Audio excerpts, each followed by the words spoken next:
I must admit you a phenomenal woman, and it's a blessing that you having me coming over to show you what you're missing. And I'm kissing every part of your body. I wanna swallow your body, wish I come out of your body. You gone.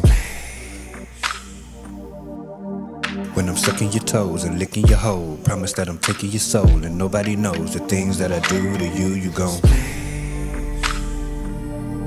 I feel you coming, so I won't stop. I feel you coming, so I won't stop. So I won't stop. I feel you coming, so I won't stop.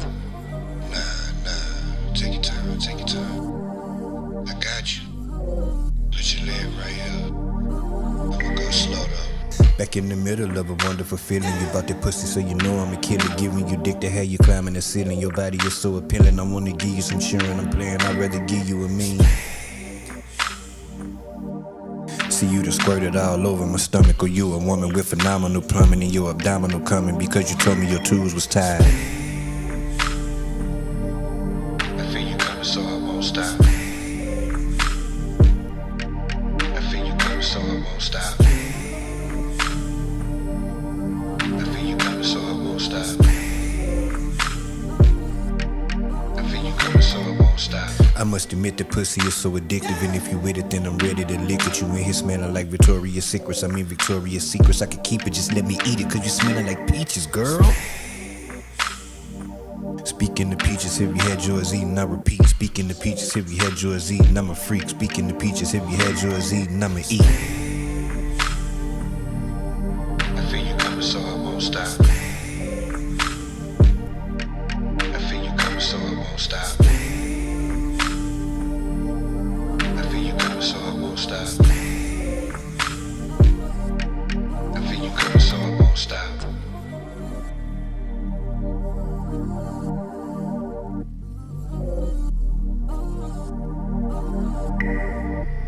Now that we got the debt understood, pass it back, well spoken.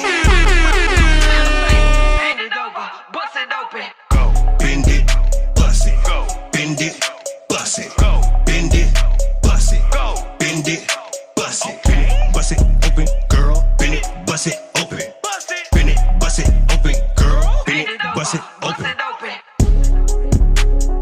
Bend it over, bust it open.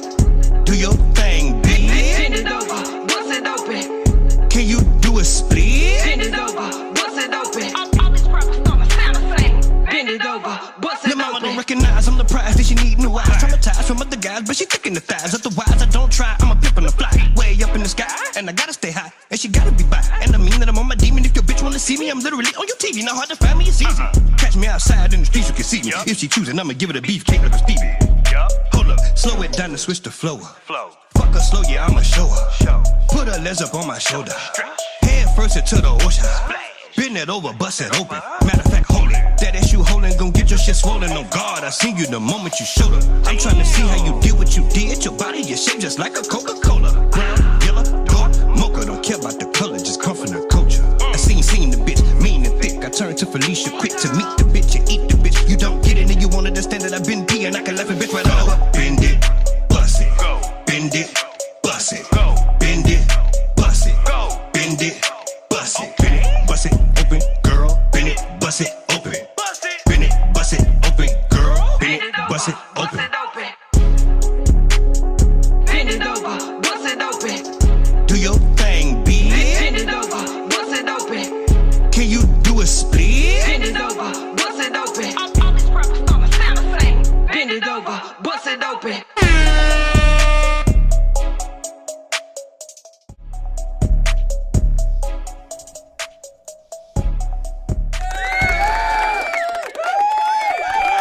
Welcome. Everyone's. Mothers, fathers, daughters, and sons. I am your boy OG Unk through the dough, the original gigolo. If you love your bitch, you better hide the hoe. I don't choose, I get chosen. I'm colder than Eskimo toes on these hoes. Let's go. Yes, sir. Yes, ma'am. I love green eggs and ham. Can I get to the yam? Sweet yam. Yeah, man. early morning vibe this morning, man. We doing an early morning stream, even if it ain't nobody on here but me. You understand what I mean? Because I really like doing what I do. And we gonna get you the news and the content. I ain't, you know. I'm nosy. But, you know, we was talking about some artists and stuff. I talk about it in my head anyway, so I get on here and talk about it with y'all. Listen, Chris Brown, it broke last night. Chris Brown done filed a $500 million lawsuit for defamation of character against Warner Brothers. I don't know if it's records or Warner Music Group. I think Warner as a whole is all that. And so he's suing them for $500 million because of a docuseries they put out with some 304 on there hollering about he graped her. I understand he from Fruit Town, Peru, but I don't think he's a graper. Yeah, no. I understand he down with the Fruit Town. Fruits, I get it. But I don't think he that serious about grapes. I mean, this is Sea Breezy we talking about. Now, granted, I tell y'all all the time, we don't know these people. We don't know what they capable of. We don't know what's in their mind, what's in their heart, what's in their head.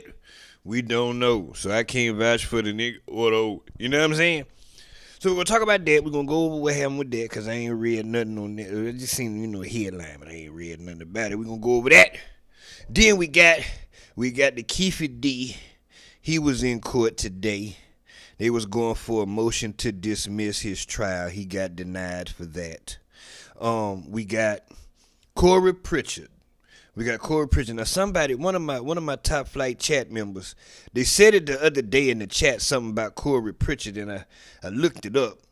I was looking for it and I couldn't find nothing. But then I came across something. And it gave me exactly where to look. And so I looked, and sure enough, they got their goddamn crew. We're not kidnapping women. We're not kidnapping women. That's something that we're not doing. If you're not screwing, then you just lost, player. It's okay, player. Let that hoe go. You ain't got to kidnap. Listen, man. And you got that money? You got that money on? What? Oh, my God. They better not ever let Unc get no money. You ever hear something about Unc kidnapping her, bitch? She's lying. You hear about Unc putting somebody out. Can you believe I put over there OG Unc? He put me out. You goddamn right. I put that bitch out of here. You goddamn right. I called her Uber. I even made it a black. I called the bitch an Uber black. What you want to do? So anyway, we're going to talk about that. We're going to see what the update with that. And then we got Nelly's performance at the inauguration, the inaugural ball. Now, I was live streaming it. I was anticipating the Nelly performance all day long, okay? I was ready. I was waiting. I was streaming. And then I forgot who was on stage. I know they had the country band with the white man, and they was up there jamming. And then Donald Trump came out and talked, and then this woman that had it back there came out there and started singing, and then I don't remember what happened after that, but the stream cut, and I was like, what? It just went black, and every single YouTube channel that was streaming it, the feed went black. And I said, Nelly must finna come on and they not gonna show his performance. Ain't no way. Ain't no fucking way. Let me find out that because of all the backlash, because Nelly was a last minute ad, he wasn't on the show the whole time. They just got him at the last minute. He crossed their mind. So what if all because of all the backlash? Because nobody said nothing about nobody. I guess didn't nobody know. I didn't know Rick Ross was performing at the inaugural ball. Was it the inaugural? The Liberty Ball was with Nelly. It was the captain's ball. One of them damn balls. The chief, the commander in chief. No, it wasn't. That was the same night as the Liberty Ball. The one night, but you know what I'm talking about, the one that Snoop was DJing and rapping. I didn't know Rick Ross was performing there. Who would have ever thought that they booked SOULJA Boy? Ain't no way. Ain't no fucking way. Ain't no way. Ain't no fucking way. Wait, what? They booked SOULJA Boy? Draco, they booked Big Draco? Listen, no more Big Draco slander. I don't want to hear it. Well, I mean, feel how you feel about the politics part of it. But as far as Draco not being that nigga, come on now. Y'all wasn't there. I was there. I have to give SOULJA Boy, we're going to get to it. Because basically I'm bringing all them up because I found clips of them performing. Good clips. I found SOULJA Boy crashed out.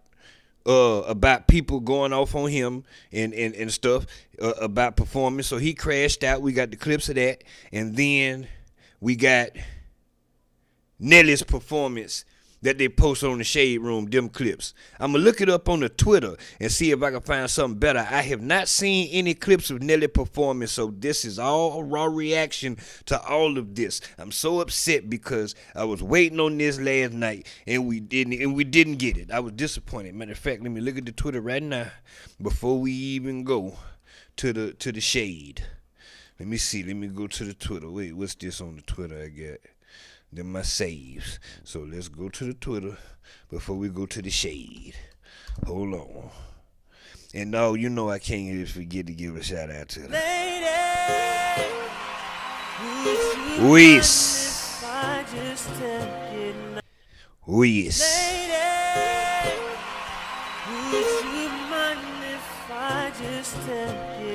Jesus Christ, boy. Y'all don't understand, boy. Chris Brown trending. He currently in the spotlight due to the upcoming release of his music video for Residuals and his involvement in the AFC Championship game broadcast. Cap! That is not why he's in the news. So here go. I was going to bring it up. I'm going to show it to you. But here goes the official press release that was posted by Chris Brown. Matter of fact, let me go to this nigga's Twitter. Hold on. I mean his Insta. Let me go to his Insta before we go to the Shade. What we going to the Shade first? We're going to talk about, talk about Chris Brown first? Anyway, let me go to Chris Brown. Shout out to everybody, man. Shout out to my essays, the Mexicans, the essays. Shout out to all the Latinas, the Dominican, the Dominican Republic, the Puerto Rico.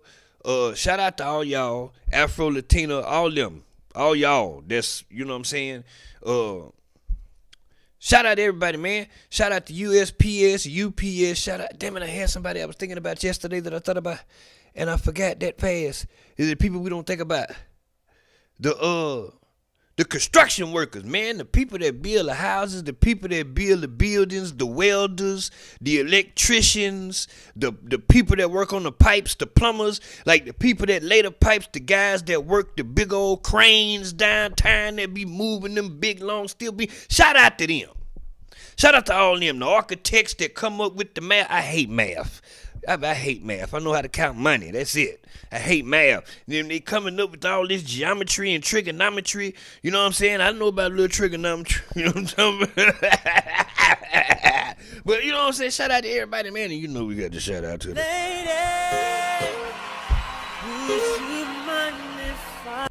So this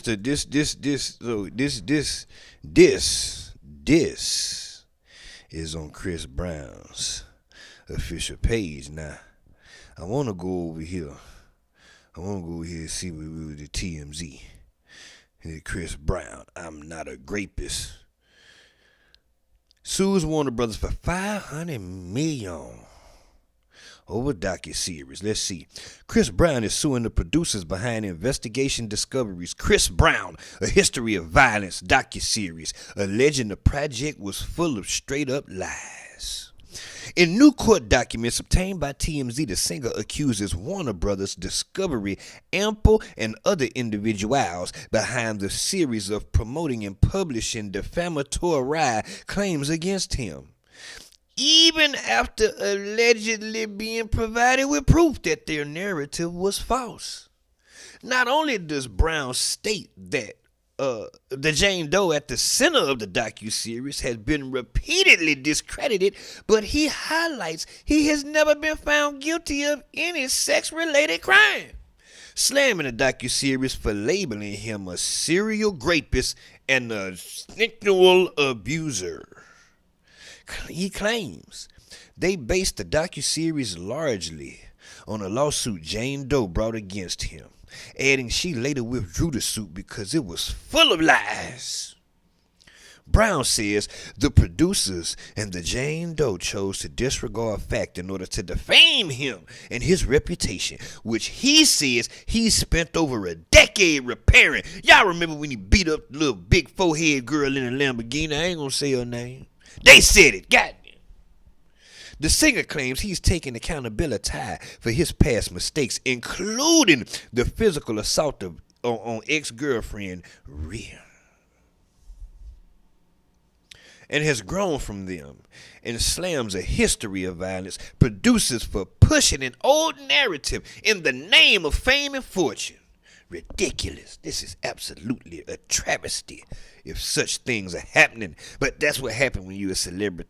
It's foolishness. And then you got to sue people because y'all putting this out there about me. What? I'm a real player. I ain't never took nothing. What? All the draws I got was given to me. Brown says he's been directly impacted by this docuseries as it's taken a toll on his reputation, career, and business opportunities. So, he's seeking $500 million in damages, which he partly plans to donate to victims of sexual abuse if awarded. We've reached out to Ample and Warner Brothers Discovery for comment. So far, no word back. Now, let's go see what Chris Brown put on his picture. Now listen, man, y'all gonna have to lay up off the Browns, man. Cause now I don't know what it is with us Browns. My last name Brown. You got Chris Brown, you got Bobby Brown, you got Young Buck, that's David Brown, he crazy. You got James Brown. You know what I'm saying? I don't know what's up with us. We just, we little throw it off, And then allegedly,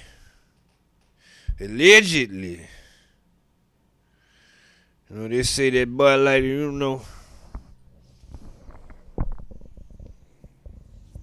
I ain't never seen it, but they say,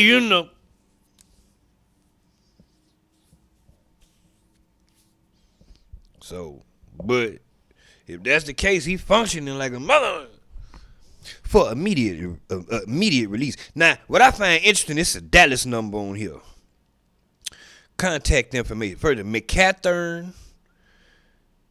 I'm not even going to try to say that S name. Evan and Evans. There's 3 people in the law firm. Contact information. McCathern, Shokuhai, Evans, C.O. Gary McGrew. I forgot what C.O. stands for. Somebody tell me what that stands for. C.O. is that care of? Can't be. I don't know. But anyway, then they got the email, and then they have a Dallas, Texas number. The area code 214. I find that interesting. So the release date was today or yesterday, January 21st, 2025, for immediate release. Chris Brown files $500 million lawsuit against Ample LLC and Warner Brothers in response to defamatory documentary.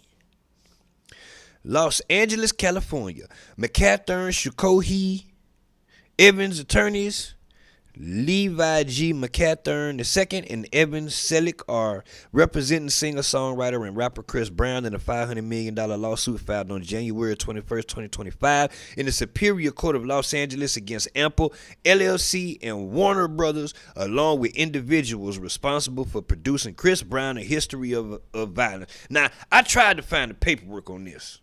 I tried. I looked, you know what? Now that I'm on the computer,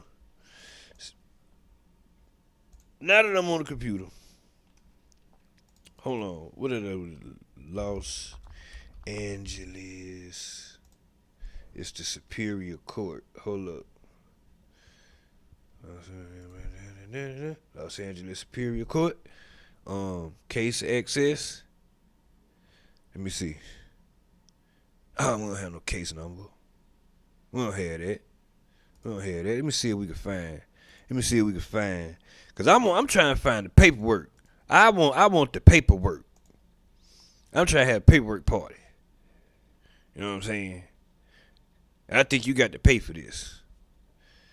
For civil, family law, and probate cases, for criminal cases. This is a civil suit. Let me see. We just gonna try. We just gonna try something.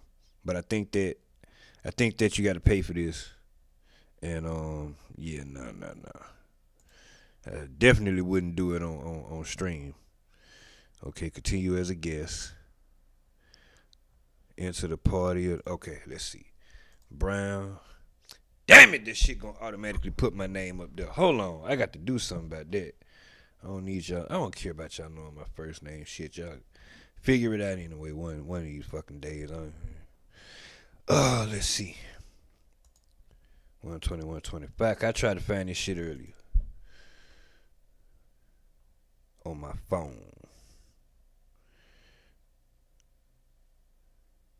See, yeah, they want money. I don't even know if that's the right stuff. All right, so anyway, here we go.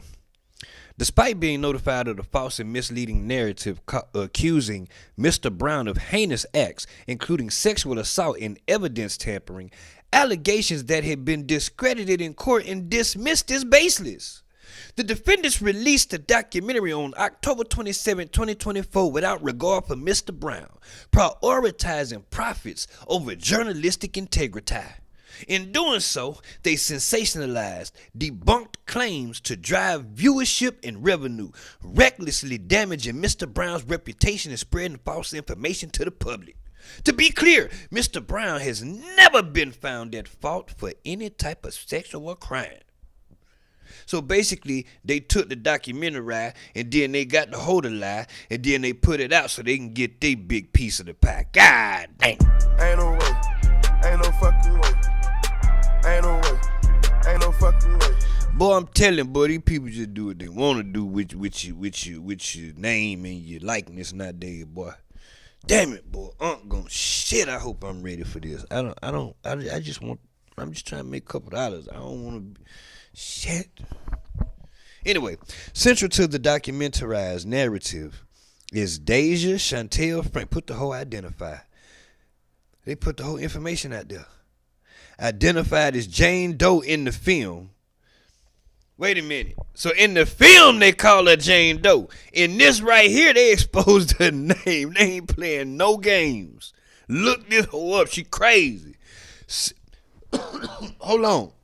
They playing dirty. They done released their whole information. They playing dirty. Central to the documentary's narrative is Deja Chantel Frank, identified as Jane Doe in the film. Her false allegations against Mr. Brown were thoroughly discredited in court years ago. Frank is a documented perpetrator of domestic violence with a history that includes physical assault and threats of violence against her romantic partner. Oh, she like to beat up niggas. Oh, that's what she one of them. She like to hit niggas and shit. She abusive. I can't deal with that. No. One bitch going to jail, she put her hand on goddamn. Specific to Mr. Brown, it is evident that any interactions and relationship between him and Miss Frank were consensual. This is supported by this dead bitch. Oh, this her. This the one where Chris Brown countersued the bitch. Oh, god damn.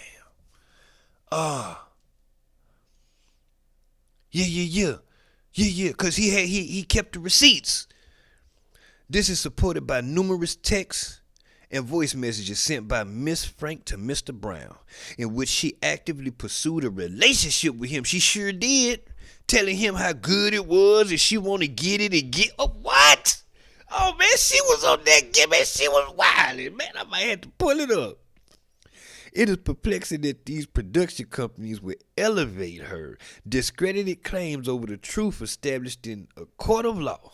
Despite being fully aware of these facts prior to the documentary's release, Ample LLC and Warner Brothers chose to amplify her defamatory lies. An outrageous act that not only undermines journalistic integrity, but also disrespects the experiences of genuine survivors of intimate partner violence. This case is about protecting the truth, said Mr. Brown's attorney, Levi McCathern. Despite being provided with evidence disproving their claims, the producers of this documentary intentionally promoted false and defamatory information, knowingly disregarding their ethical obligations as journalists.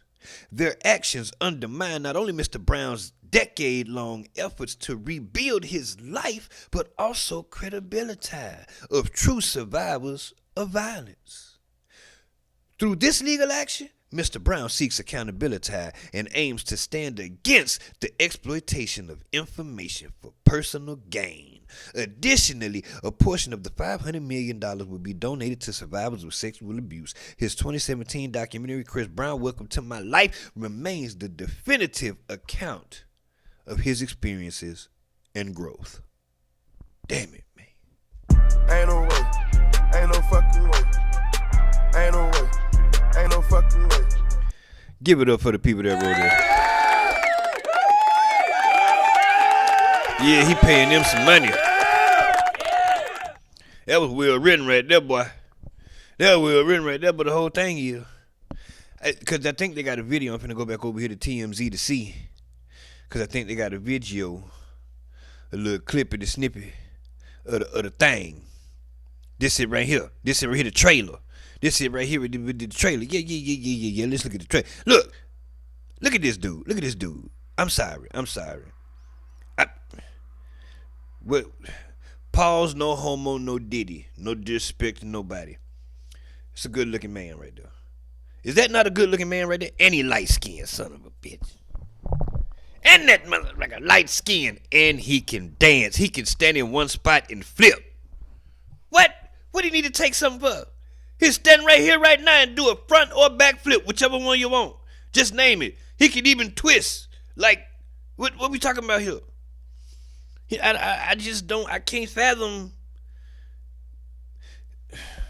That's Chris Brown. Like sniper of snipers. Like, what are we talking? Like, taking something? I mean, I don't know him. Anybody capable of anything, but I'm just saying. Listen. Look around you. I'm sure the girls want to know a couple more questions and things. For the young ladies, I mean, what's up, man? You got a girl or what? Wait a minute, you see if I hope they don't copyright me for this goddamn shit. Sure the girls want to know a couple more questions and things. For the young ladies, I mean, what's up, man? You got a girl or what? Nah, I'm keeping my options open, so y'all be checking for me, you know what I'm saying? No, they didn't. Oh my God. You see how they paused it on his face looking like that? What? These people play games. They play games.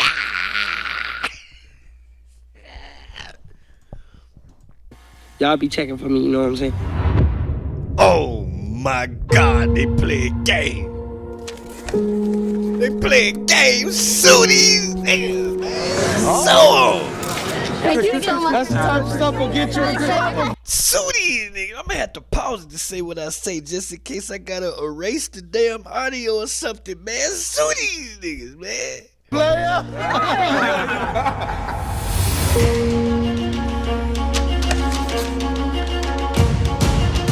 Chris Brown is the name. Get used to that right there. Chris Brown's an amazing and talented musician, but let's call a thing a thing. He's an abuser of women, consistently, unapologetically. Please tell me of any other incidents outside of Rihanna where he has been proven to have beat up a woman. Please. I'm not on here defending because I don't know who did or didn't do what. I wasn't there.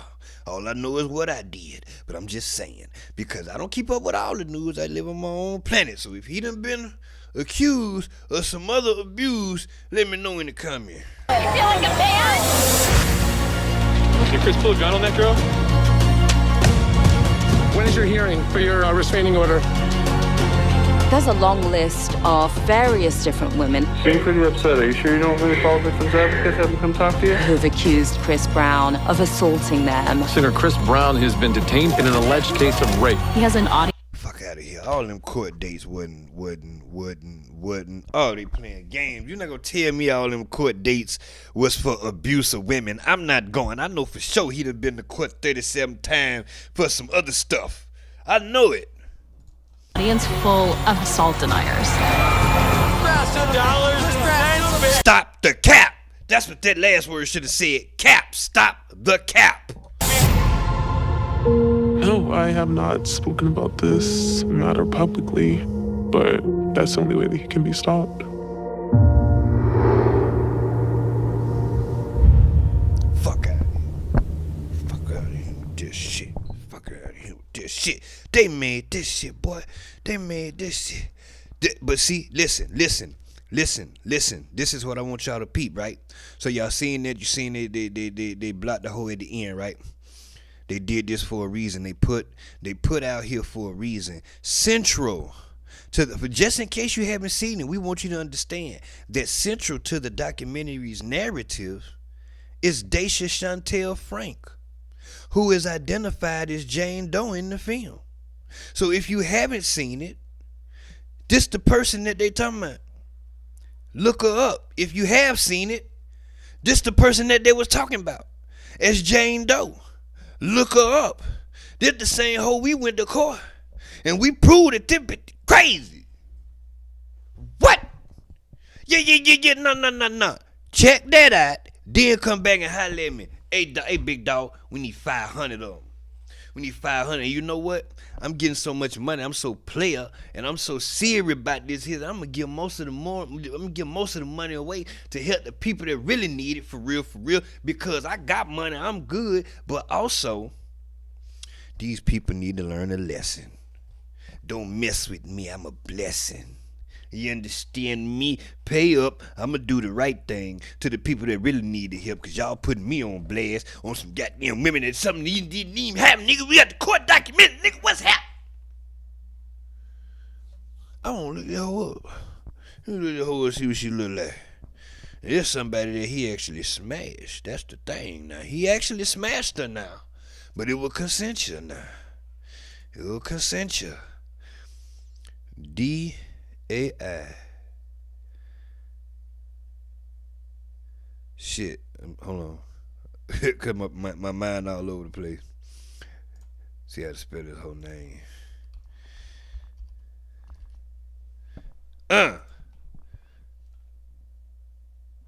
Hold up. Let me see if we can find this hoe. Let me see if we can find that hoe, or did she disappear? I'm breathing hard. I know I breathe like a fat person. I know this not a GoFundMe for her dad. Nah, this not the chick. This not the chick. I gotta be several girls with that name. That can't be her. But let me see what this said up here. I would see this her being her. Voyager Lake. I could definitely see that being her. From Clarksville, Tennessee. But we don't know, so we're not going to read about the whole, because we don't know, but we're going to find out. Hold up. What this? We got to find her. The bitches who delete TikTok immediately are the same ones who... Wait, what? Where is the home? I gotta know. I gotta know.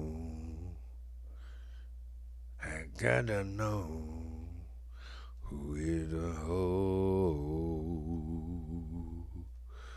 Who the hoe? Let me see if I can type her.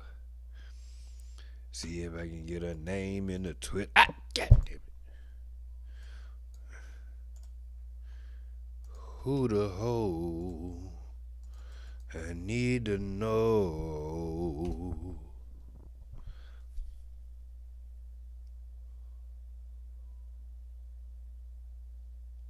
So they can't nobody find her. Can't nobody find her. Tell me she disappeared. Nah. You're not finna tell me that, son. You're not finna tell me that. Where the hoe? Where did she go? I need to know who the hoe. Hold up. No, this can't be her. Nashville. No, it ain't. Because usually they have a social media up here. Let me see something. Right here.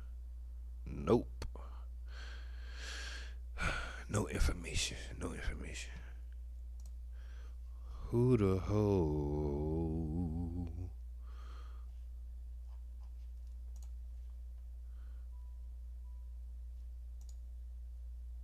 I can see that being her too.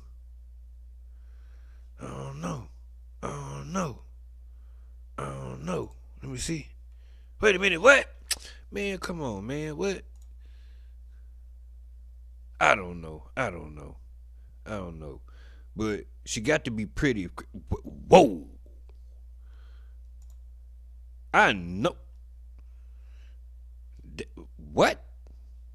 I absolutely could see that being her. Because I was just finna say she got to be bad if Breezy was messing with her. Yeah, modeling. She disappeared in the music and hip-hop vibe staff writer. Nah, I can't. Clarksville, Tennessee. Well, is this the hoe? Is this the hoe?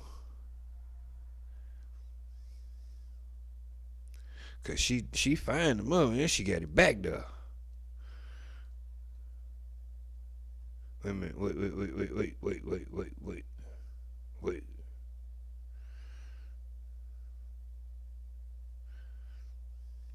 I think I might have seen something.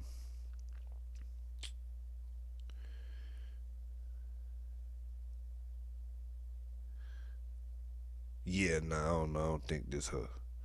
I don't think this her. I don't know. Could be though.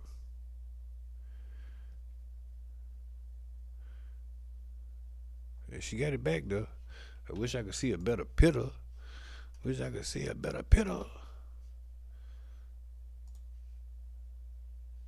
Oh well. Let me see if I can find a picture of her and Chris Brown together. That'll be some interesting. What is? Who this? Who the hoe? Oh my God, Jesus.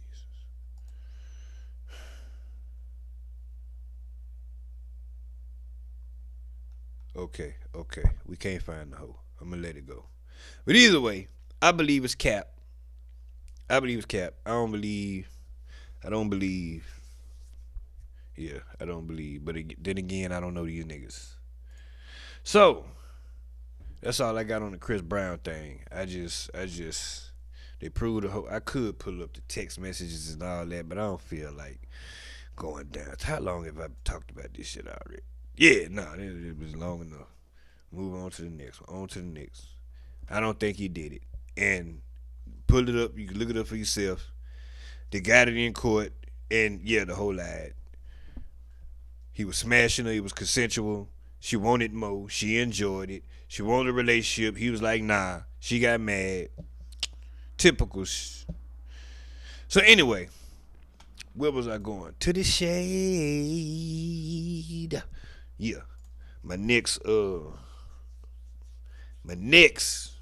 going to talk about, because I want to get straight to Nelly, and then we're going to get into Nelly. We're going to do Nelly, then we're going to do Snoop and SOULJA Boy and Rick Ross. So I want to get down to this Nelly performance. Is it? What the hell is this? Oh shit! Who is this? What? Oh hell no! She did this shit. Oh no! You black motherfucker! You. Who is that? Vanique. They're playing games. Hold Hold on, they're playing games. What's... I ain't gonna do it for me. What's her at? Yeah, I need to know who the fuck is this chocolate mother. Oh my God, Jesus Christ. Ain't no way. Ain't no fucking way. Ain't no way. Ain't no fucking way. Jesus fucking Christ. Where's Nelly? Shit. Hit the shit. Hit the shit right here. Let's see what this nigga did. I'm telling you. I said it on my last stream, I'm willing to bet. The only reason why they booked him is because of country grammar. And he said, let me in now. Let me in now. Bill Gates, Donald Trump, let me in now. I'm telling you, that's the only reason why they booked this nigga. They added him on the show at the last minute. Oh, I'm scared. I'm nervous like I know this nigga. But, yeah, let's see what this nigga did. Austin, Texas. Wait a minute, hold on, because I want to start it from the beginning with the sign. Born on a military base in Austin, Texas.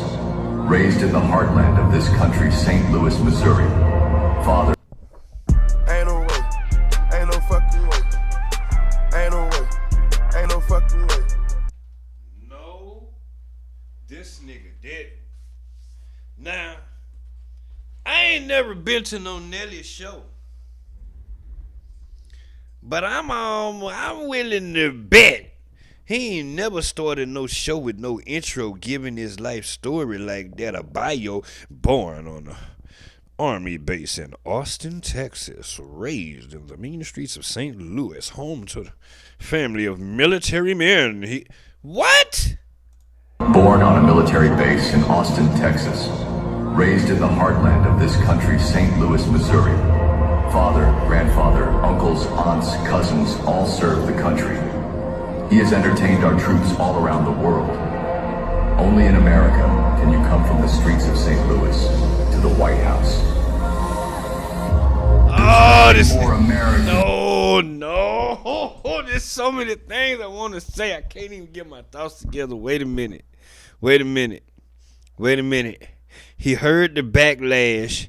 He heard it. It got to him. He is justifying why he is performing in the middle of performing. I'm not making this shit up. I'm telling you what the fuck is in front of my face. Listen, he giving the whole bio intro. That's the same thing he said on Willie D. I covered it. That's the same thing he said on Willie D when Willie D asked him, what made you perform for the troops? Well, I was born on a military base, and, my grandfather served in the military, my father served in the military, my uncle served in the military, so, I come from a military background, and, being an artist, I perform for the troops all around the world. Yeah! Born on a military base in Austin, Texas. Raised in the heartland of this country, St. Louis, Missouri.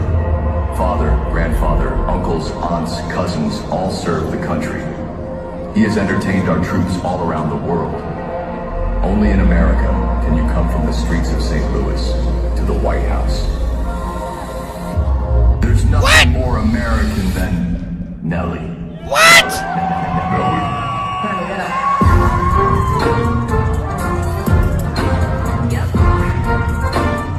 I'm done.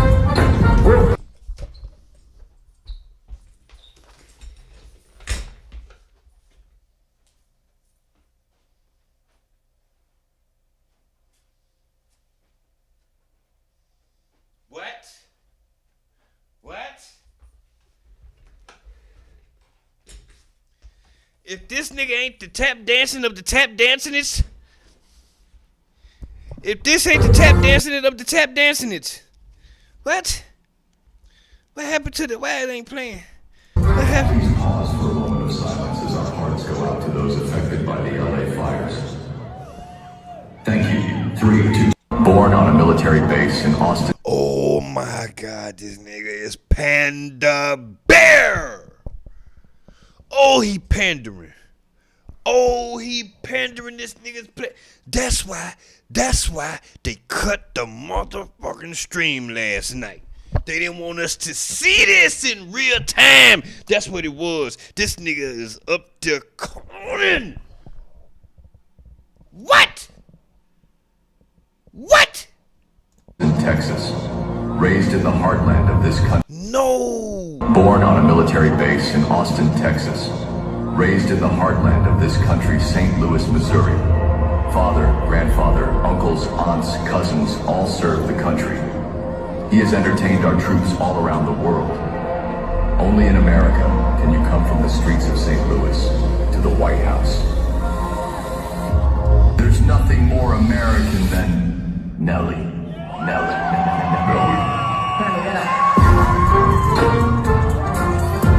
Are y'all seeing this shit? Please pause for a moment of silence as our hearts go out to those affected by the LA fires. Thank you. 3, 2. Born on a military base in Austin, Texas. Raised in the heartland of this country, St. Louis, Missouri. You can never go wrong giving a shout out to victims of a most recent natural disaster. You can never go wrong with that. But to do that right after you give up here and give your whole rundown, I ain't never been to a Nelly show, but I'm 100% sure. Please, if you've been to a Nelly show, please let me know in the comments. Have you ever seen him give his bio of his life story, his history like that before a show? Please tell me, let me know. I don't think so. The same things that he said. Y'all think I'm making this up. Y'all think I'm making this up. Wait a minute. What's the fastest? Ooh, I need to find the fastest way to get to it to show you. Y'all think I'm making this up. I think it's in my shorts. I think it's in my shorts. Wait a minute. No. Let me see. View channel. Shorts. Head on down. Let me see. Is it this one? Act like the men and women of our military don't get a chance to vote. They get a chance to vote too. Sometimes they candidate don't win. But who's ever. That's not the one. Hold on. Let me see. What's this? About it. But what I will say is that I respect the office. This isn't politics. The politics for me, it's over. He won. He's the president. He's the commander in chief of what I would like to say is the best country in the world. You know what I'm saying? Like, and I don't know if a lot of people know that, but I know everybody knows I'm from St. Louis. Everybody knows St. Louis. So basically, Nelly's saying, Port America wear on my chest and my heart, but I was because he basically said in so many words, I don't know about none of these people politics. I don't really know. That's the pressure. In Austin. My father was born on a military base in Austin. Shit, I'm gonna support whoever in there. Born on a military base in Austin. My father served. My grandfather served. About it, but what I will say said the same thing with Willie D. The office. He said the same thing with Willie D. the other night, and they turned around and made an intro that fast. Boy, stop. What? Father, grandfather, uncles, aunts. Wait a minute. Born on a military base in Austin, Texas. Raised in the heartland of this country, St. Louis, Missouri. Father, grandfather, uncles, aunts, cousins, all served the... He's ashamed of himself. That's why he got his hand up there like that. He's ashamed of himself. Country. He has entertained our troops all around the world. Only in America can you come from the streets of St. Louis to the White House. Damn it, I had y'all slid over. Hold on, I'm gonna play it again so y'all can see what I was talking about. Born on a military base. He had his hand over his face. He ashamed of himself. Raised in the heartland of this country, St. Louis, Missouri. Father, grandfather, uncles, aunts, cousins, all served the country. He has entertained our troops all around the world. Only putting his family on the screen. In America can you come from the streets of St. Louis to the White House. It's okay, Nelly. There's nothing more American than Nelly. Nelly.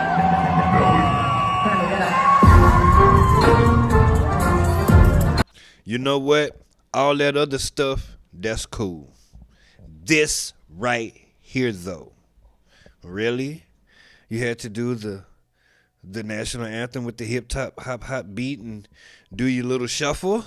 Had to turn to the side with the girls? You had to do your little choreography? Huh? You had to do that? I want to know how much the bag was.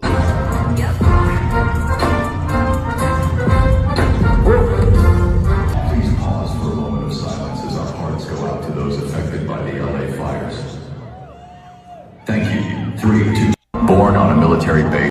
Now, let me say something. Let me say something and understand this, because I said in the prior video that Unc will absolutely go perform. But you got to understand this. I'm speaking from the perspective of somebody that's broke. If I was Nelly and I had money like that, then it's, you know, it's not hard to make certain decisions because you ain't hurting for no money. You're not in a situation of desperation to where it's like, hey, this money gonna change my life. But then again, we don't know what Nelly pockets is like. If his pockets ain't right, that's his fault, because he got them slaps. But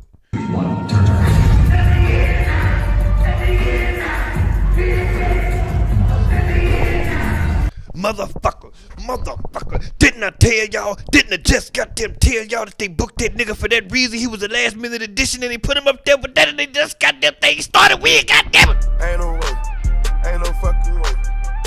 Ain't no way, ain't no fucking way. Watching my previous stream, I said it then. I said, I'm telling you, I had a epiphany. What if they booked that nigga because of that line? That one line right there. And I said, what if he opened with I swear for Jesus, if I knew where it was at in the stream, I'd pull it up. I said it. Born on a military base Wait a in minute. Austin. This is literally after the intro. Texas. See, they do this first, and then they turn to the side with their hand like that. And then, so now we at the second slide, and they start with the hand to the side. Base in Austin, Texas. Start with the hand to the side.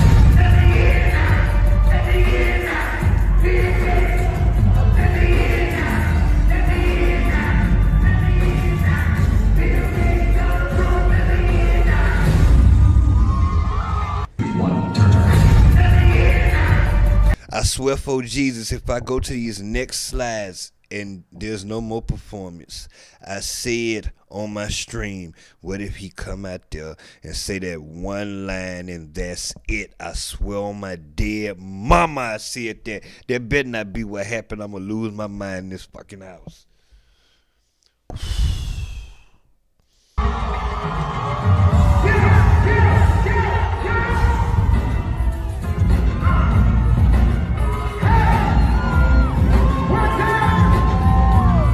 Okay, they better let him get this verse out. Okay, I hope he rapped the verse. Come on, rap the verse.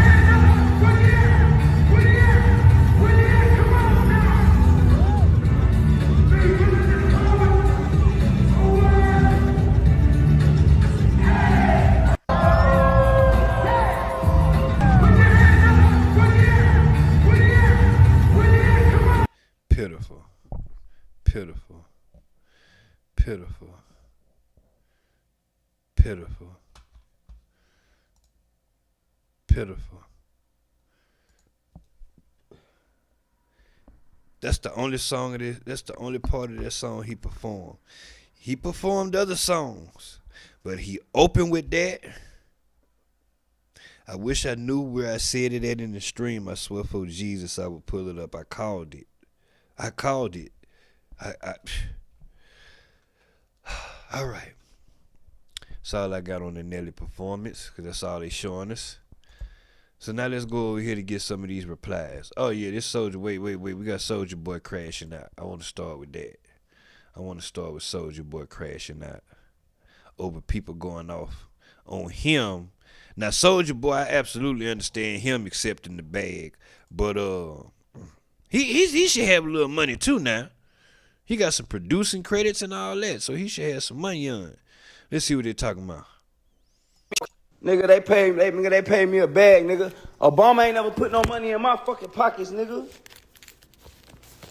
Kamala ain't never put no money in my motherfucking pockets, nigga. Trump put money in my pockets, nigga. When motherfuckers are trying to say something about me performing at the crypto ball party, did Kamala call my fucking phone? Did Obama call my motherfucking phone? Did any of you niggas call my motherfucking phone? Oh, God, nigga.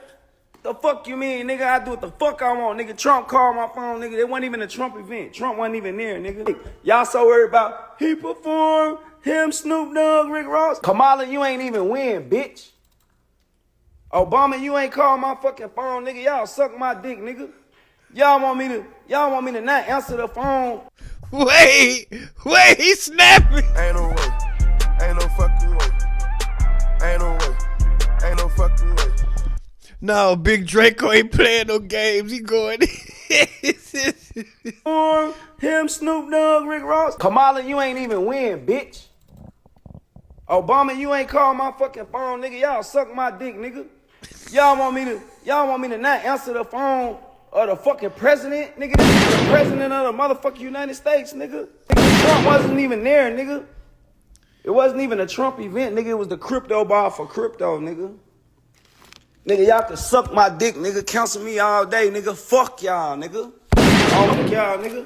On my mama, nigga, I don't give a fuck when nobody talking about. Nigga, I do what the fuck I want to do, nigga. And I'll go again. Fuck you talking about.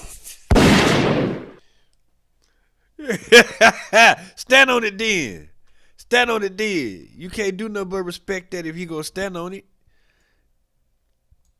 If he gonna stand on it, you gotta respect it. Trick me though, I ain't gonna lie. Wait a minute, what happened? I ain't gonna lie though, them folks did try to trick me though, I ain't gonna lie. Oh, don't start with your shit now, SOULJA. Don't start with your shit now, Big Draco. Now, come on now. I ain't gonna lie. I 50-50, I ain't give a fuck though. 50. Halfway I was like, man, fuck this nigga Trump, I don't fuck with this nigga. Then halfway was like, this nigga the president. You feel me? But whatever, man, I really don't give a fuck. But this nigga, bro, the nigga wasn't there, bro. It was a crypto ball, bro. Fuck it. The niggas paid me a bag. I got bills to pay, nigga. Until y'all gonna pay me the same amount they paid me, nigga. Fuck y'all, nigga. Oh, God. I don't give a fuck, nigga. I need this bag, nigga. 50-50, chat. I'm gonna keep it gangster. Man, it was 50-50. Like, 50-50. It was half of me was like, I don't know. Then the other half was like, man, I need this bag, so. I need somebody to disclose how much the bag was. I'm sure everybody didn't get the same bag, but I just need to know at least how much one of them got. Shit is what it is. If y'all mad, man, I get it, man. But hey. Because I need to know how much it was worth to them. Like, how much did it take? I don't have no judgment in this on the real deal. I'm just on here doing my thing, talking shit, and swallowing spit. You understand what I'm saying? That's it. You know, I honestly don't have no personal feelings about none of this. So I honestly don't care. But I do care about, I want to know how much the bag was, because I be pocket watching like that. I needed the money, man. Didn't I say Draco needed the money? I said that Draco needed the money. Didn't I say? I said I don't know what his pocket like now, but he shouldn't need the money, but he probably need the money. I said. I was like, man, I need this bag, so shit is what it is. If y'all mad, man, I get it, man. But hey, I needed the money, man. I ain't gonna lie. I needed that bag, dog. They had a bag. What y'all want me to do, dog? I needed that bag, folks. What y'all want me to do, dog? Like, I don't know what to tell y'all, bro. Just like, it don't matter how much money a nigga get, bro. Facts. A nigga just need more money, bro. Lil Wayne said it best, and I never forgot this. He said, too much money ain't enough money. What? That made absolute sense to me. Too much money ain't enough money. I said, we need a hit song. All right, I got y'all, man. If I drop a hit song, y'all gonna forgive me for this shit, man? Yeah, you drop a slap. I got y'all, man. I'm gonna go in the studio. I'm gonna make a smash, make a hit, man. Then we good. We all good. I got y'all, man. You know what I'm saying? I'm gonna get in the studio, make a hit, man. You know, we gonna forget all about this, you know? That's what you better do. Cause, but now Big Draco a legend, man. I don't know. That's why I don't get into these politics. I don't know nothing about this SOULJA roll. I don't know none of that. I don't know who did what, who said what. All I know is I got to go to work. You know what I'm saying? My bills is due. That's all I know. I got to get that money on so I can get things done and have some fun on. And Drake, you a bitch, nigga.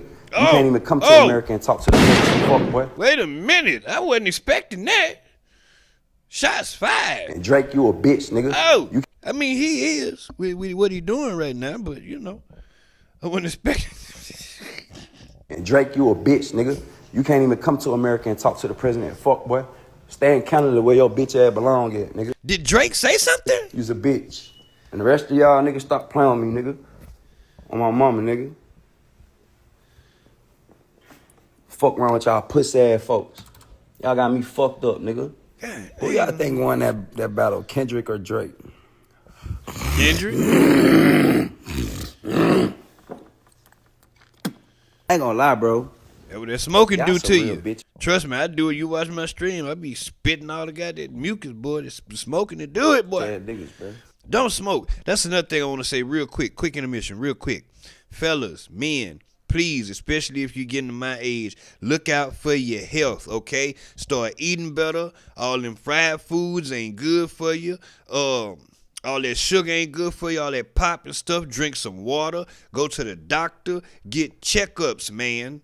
Go get your STD testing. Know your status. Don't be scared. I'm telling you, it's much easier after you go and figure out what's going on, and you ain't nothing going on, and then you got a fresh start, and you can start from there.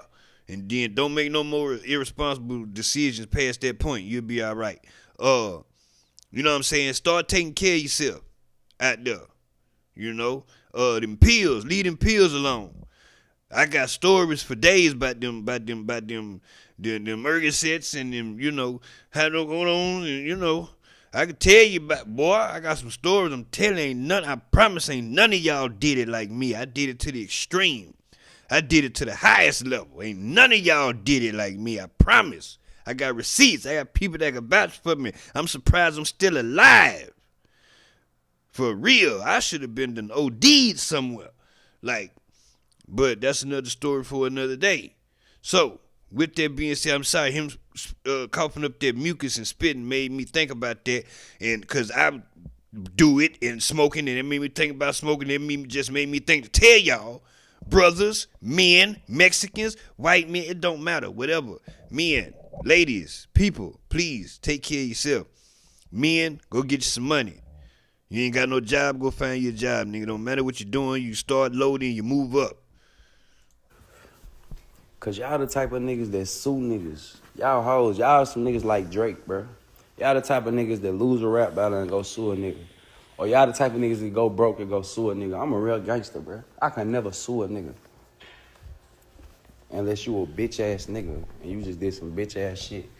But you just said you can never sue nobody. So even if he a bitch ass nigga that did some bitch ass shit, you ain't supposed to sue him. Right?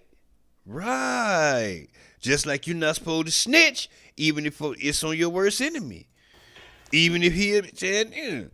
Even if he smashed your baby moms. Like, that's the code of the game. You said you a real gangster. Right?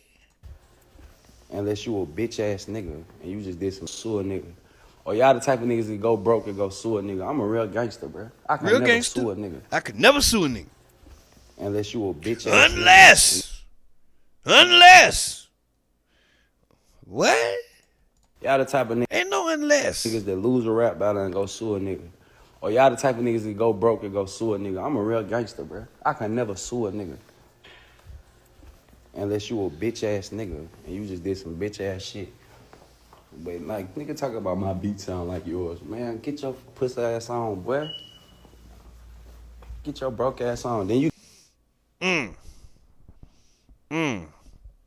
So he just popping it on there. What did right here?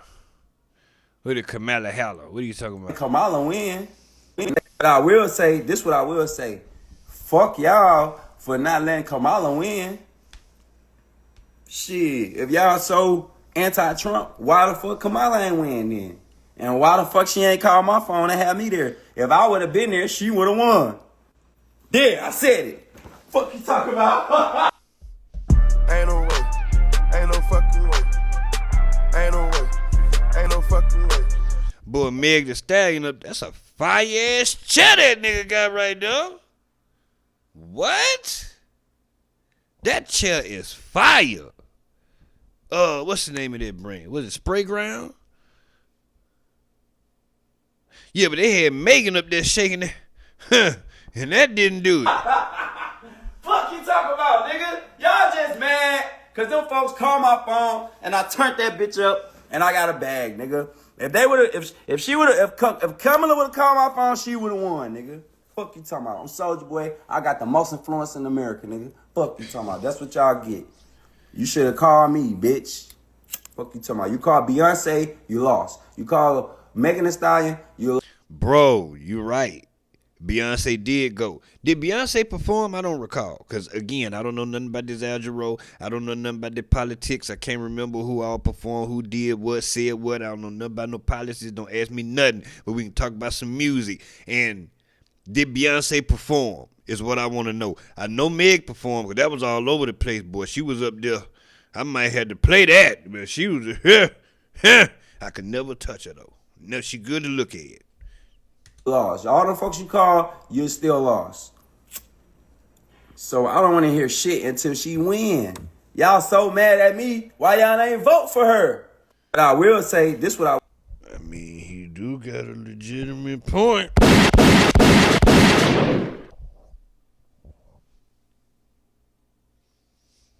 I don't know. I don't talk about no politics. I don't know nothing about that algebra. Politics are too divisive for me.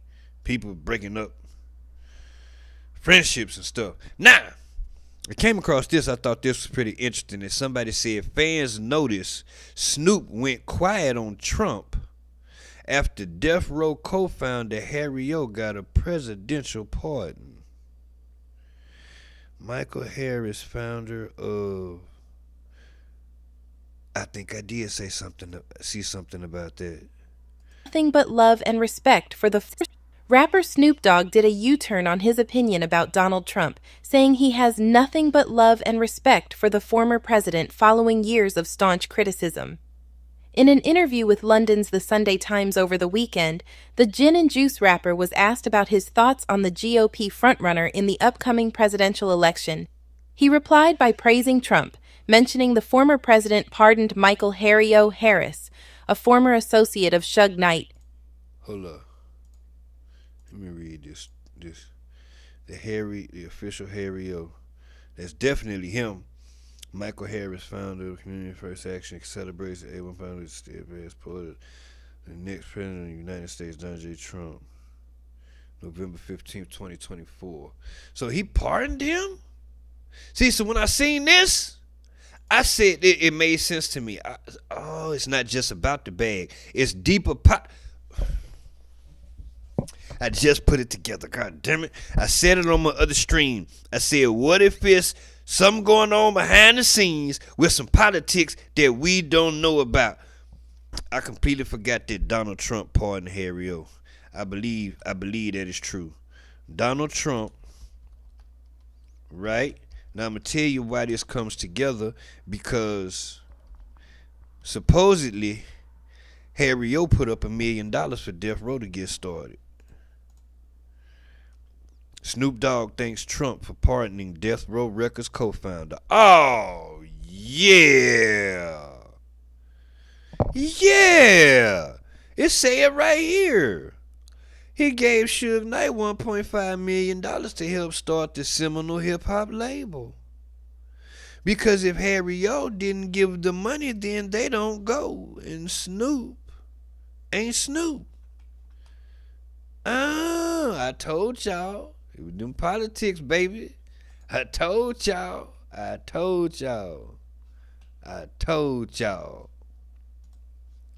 Yup. Politics. Right there in your face. I am not making this shit up. I'm telling you what the fuck is in front of my face. Damn it, boy. So he got a bag and, you know what I'm saying? He had to hold it down.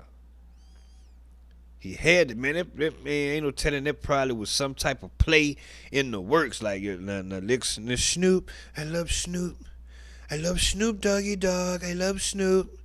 So listen, Snoop, I'm going to give, Harry O's good guy. Never met him. Great guy. Great guy. Never met him. Great guy. Wonderful people. Wonderful people. I'm going to give him a pardon.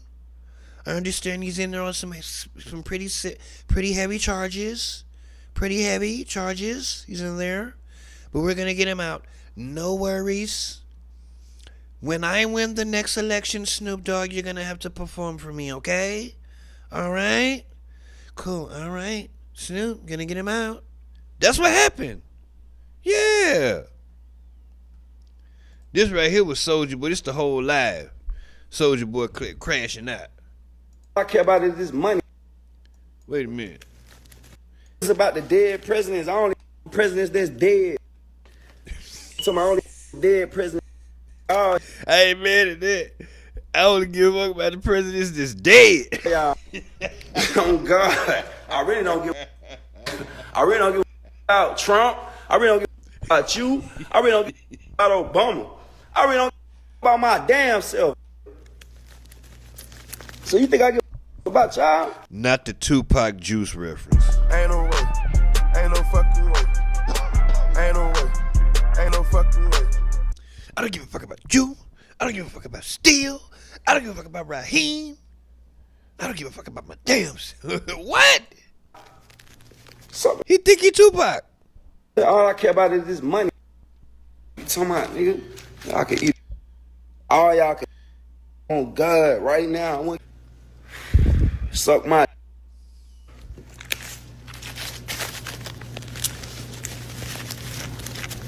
Bitch. We just really playing this at this point for entertainment purposes to clown this dude. All y'all. Oh God. Y'all got me. Don't never get on my page talking about Trump. Don't never get on my page talking about Obama. Don't never get on my page talking about shit. Stupid bitch. Get on my page, ho. Go suck in, bitch. I'm from Zone West Side Murder Gang. Talk about none of y'all. Oh God, y'all got me. Y'all better know who y'all talking to in this bitch. Y'all broke. Y'all watching me at 4 in the morning. Why you gotta call me out like that? Hell yeah, I'm broke, man. Send a nigga something, bruh. Send a nigga something. Talk about nothing. Suck my. Talking about. I got more money in my hand. You gonna make this whole year. Oh my God, Jesus Christ, that's filthy, disgusting, nasty. Ain't no way. Ain't no fucking way. Sad part is he right. I got more money in my hands than you. What you gonna make this whole year? He right. He right. I don't know how much they did. Who you gonna listen to? They're probably like $10,000. Me or you? You need to listen to me, broke ass. Talking about some Donald Trump folk. I don't know. I ain't good at eyeballing money. Y'all tell me how much y'all think that is. Stupid bitch. Y'all might be 30. Might be a good 30 piece. Take TikTok. Y'all ain't got no nuts. Y'all ain't got no nuts, no authority. I'm the type of gonna go talk to the president. I can't talk to the president. I can't talk to the president. I don't know who it is. I can't talk to him. How much money y'all think that is? I can't talk to the president.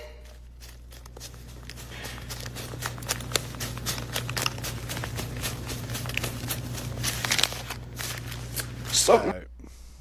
I really could have counted that just then, but all right. So SOULJA Boy clap back. All right, that's enough SOULJA Boy. I had some other stuff up here. I think it was in the wait. Hold on. Cause we got Snoop Dogg. Oh, it's in my saves. Hold on. We got Snoop Dogg supposedly said something. Hold on. I didn't mean to do that. Hold on. It says Snoop Dogg supposedly said something. Now I hope this is accurate now. I don't know nothing about this YTV, but they got 198K subscribers, so it should be legit. Y'all go check them out. Cause I ain't no hater. YTV. See what they talking about.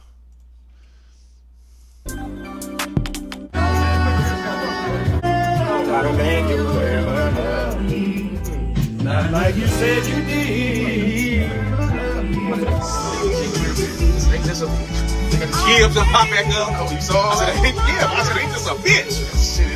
What's up, YTV? This is your boy DJ Y, and I'm back with another episode.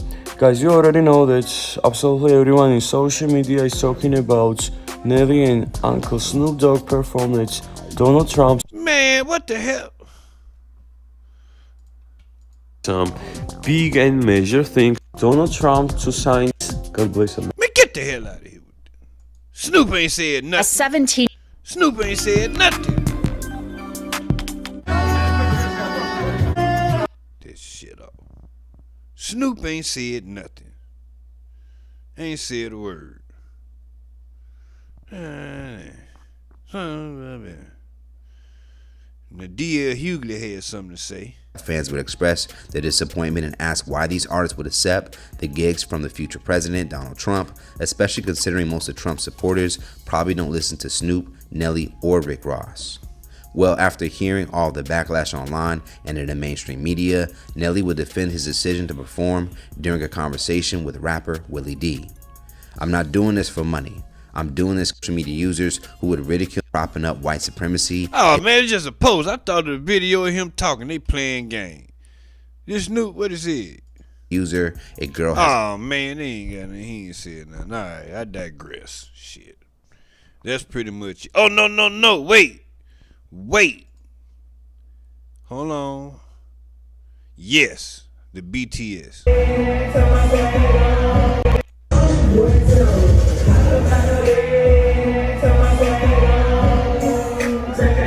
Oh my God, they gonna copyright me. You hear what song you performing?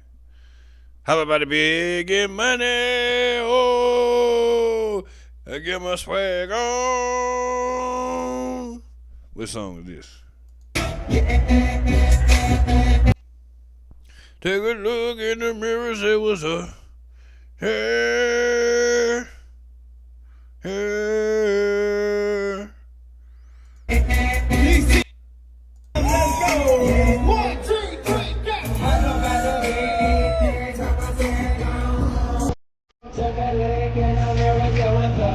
Damn it, boy.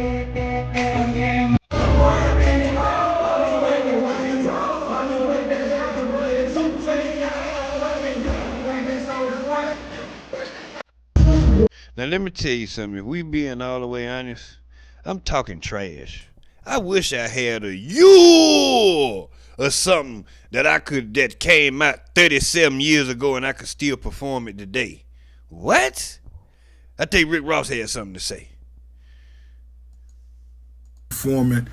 It's a private vibe. Chill. I'm not performing. I am in Washington, D.C. right now, but I'm not performing. It's a private vibe I'm doing with my brother Snoop Dogg. Oh, okay. He talking about where they performing that with the whatever the hell the celebrity, but whatever the fuck it was just called. I forgot. But yeah, he's saying, yeah, that's what I'm performing at. I ain't performing at the Trump thing. I'm performing over here. Me and Snoop Dogg, we here. It's going down. My mother say, Rose, man, you playing to win tonight, man. You sharp as mosquitoes, nigga. What's going down? Chill. I'm not performing. I am in Washington, D.C. right now, but I'm not performing. It's a private vibe I'm doing with my brother Snoop Dogg. Me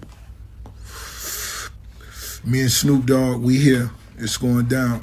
My mother say, Rose, man, you playing to win tonight, man. You sharp as mosquitoes, nigga. What's going down? That's that crypto, see?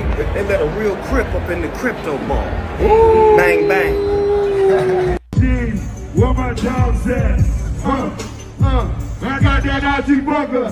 All right, I gotta mute this shit because they go right and there go Ricky Rose on stage doing the hokey pokey. Every day I'm hustling. Boy, I used to kill karaoke with this song right here. What? I want to go to karaoke. They do that live karaoke. I forgot what it's called. This big ass karaoke. I think they go city to city. And I want to go do Not Like Us. Alright, so that was the BTS from the ball. They performed that. So that's all I got on that. We did Nelly's performance. We're going to look at this foolishness one more time, and then I'm going to digress on this and move on to the next subject. Look at this foolishness. He come out on stage explaining himself. He explaining himself on stage. In his intro, he explained it in his intro why he doing it. Born on a military base in Austin, Texas. Raised in the heartland of this country, St. Louis, Missouri. Father, grandfather, uncles, aunts, cousins all served the country. He has entertained our troops all around the world. Only in America can you come from the streets of St. Louis to the White House. There's nothing more American than Nelly. Nelly.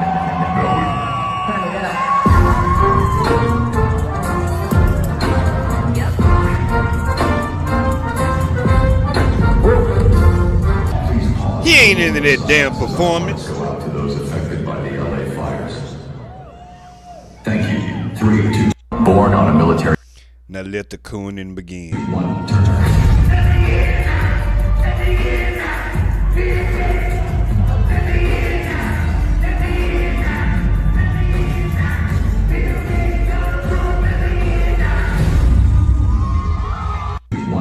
I swear for Jesus, I said on my last stream, what if he opened with that song and they only booked him because of that one line, and I'd be damned if that ain't what happened. I swear I wish I could remember exactly where I said it in the stream. I would pull it up.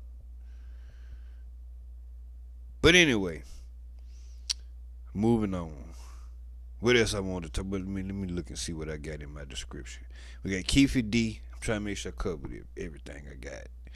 We did C Breezy, and we did Nelly Nim. I guess we can go to Keefe D. Let me see. We can do Keefe D or Corey. We'll do Corey Pritchett real quick. We'll do Corey Pritchett. Where did I have his shit at? Right here. So apparently he really had a warrant out for his arrest. Dummy. He went over there. The police played him. He went over there to Abu Dhabi and yeah, man, I ain't got no warrant for my arrest. And he played them game, made videos like he was running because they had the stories out there. He was on the run and he was trying to say that he was on the run because he ain't done nothing, right? Police must not have put out a warrant out for that nigga. They knew they wanted him. They knew they wanted him, but they did it. They let it slide so he ain't try to hide. Let him come back stateside. Houston area YouTuber arrested for allegedly kidnapping 2 women at gunpoint, record show. Houston, Texas. Houston area youth, because I covered this when he supposedly had the warrant out, and I covered everything, him hiding over there in Abu Dhabi. Go in my video section, you'll see it. Corey Pritchett, I covered it. Houston area YouTuber Corey Pritchett, this was before they caught him. Now we updating when they caught him. Well, Houston area YouTuber Corey Pritchett was arrested for accusations that he kidnapped 2 women, pointed a gun at them, and left them on the side of the road. The video above is from a previous post. Oh, here they go right here. So this is where we're coming from right here. And then we're going to get it to the update. Katie is wanted on kidnapping. Well, new tonight, a YouTuber from Katy is wanted on kidnapping charges, accused of holding 2 young women against their will at gunpoint. ABC 13 reporter Jessica Willey is live. Jess, police believe he's now left the country. Yeah, only because he posted that on social media. Corey Pritchett is now charged with 2 counts of aggravated kidnapping. The victims told police he terrorized them as he drove up and down I-10 here. Then 2 weeks later, he flew to Doha on his way to Dubai. I've been sitting here, I just been waiting for the FBI and Houston police to pick me up. Corey. Okay, so I'm looking at we're going to watch it. I'm sorry. I'm looking at the date. Today's date, January 22nd. They posted this January 17th, which was last Friday. So the warrant must have dropped on him either last Thursday or last Friday because he didn't have a warrant at first. Pritchett mocking his legal troubles in a video he posted on TikTok from Dubai. Nah, see, they playing games. At the time he made this video, he didn't have a warrant.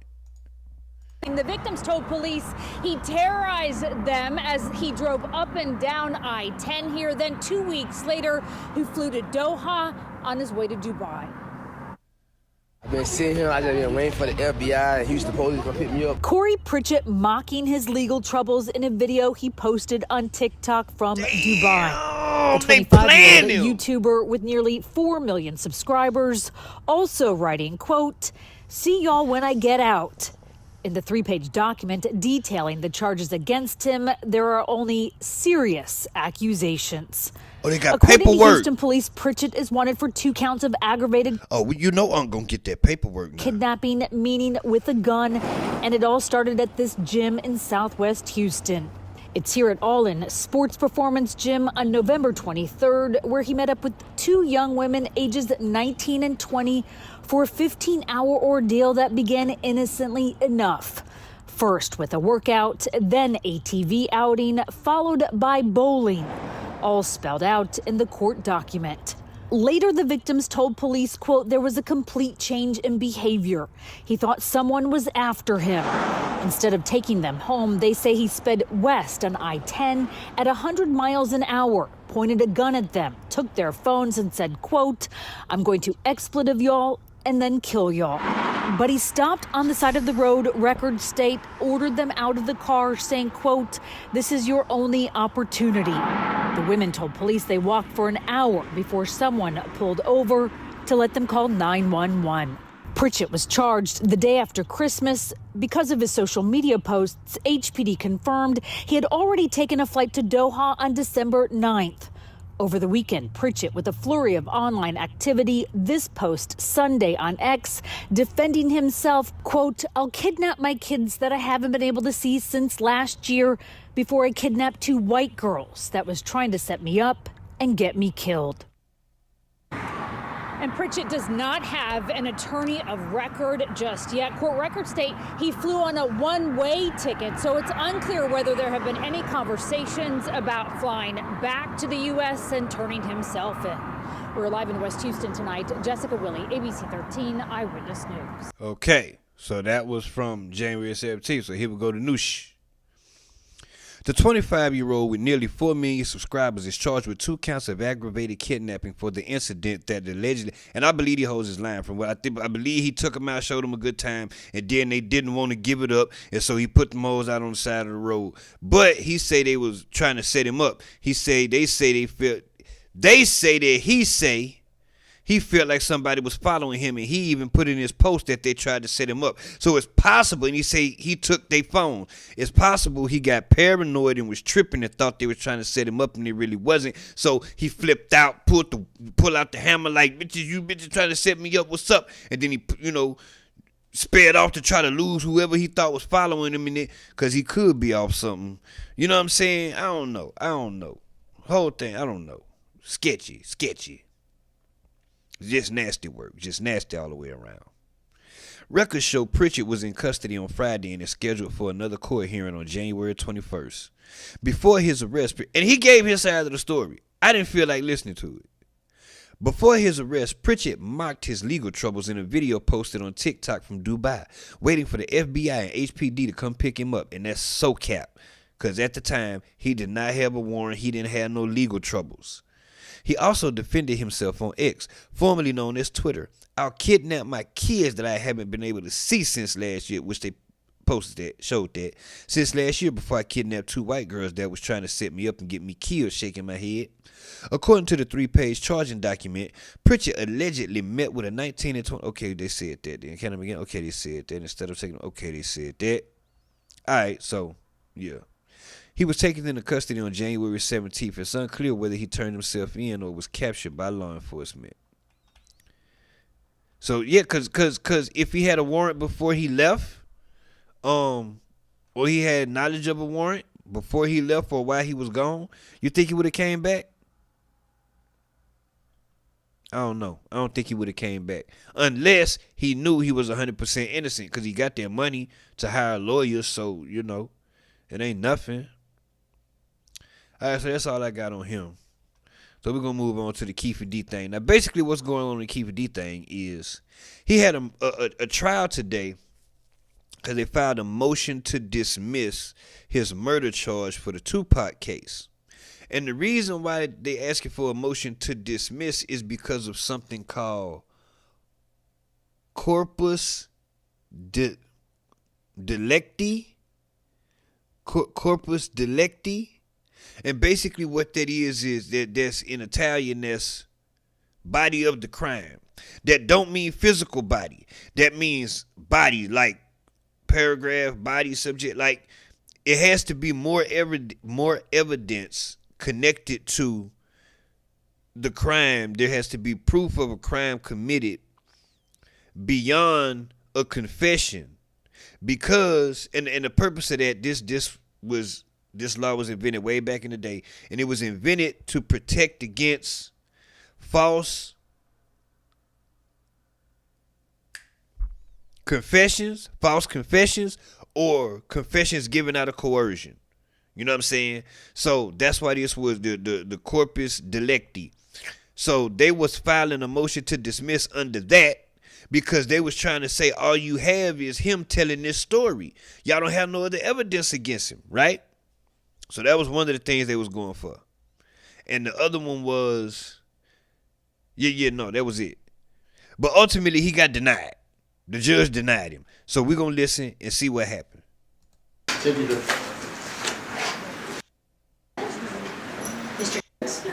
Mr. Davis solely based on his admissions. And if they don't have any evidence to corroborate those admissions, the case should be dismissed. And it's very clear, we both cited to the same exact case.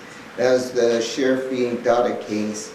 And he just said it right there. If they don't have any evidence to corroborate the story, then the case is to be dismissed. Everybody that was in the car is dead. Like, they don't have a gun.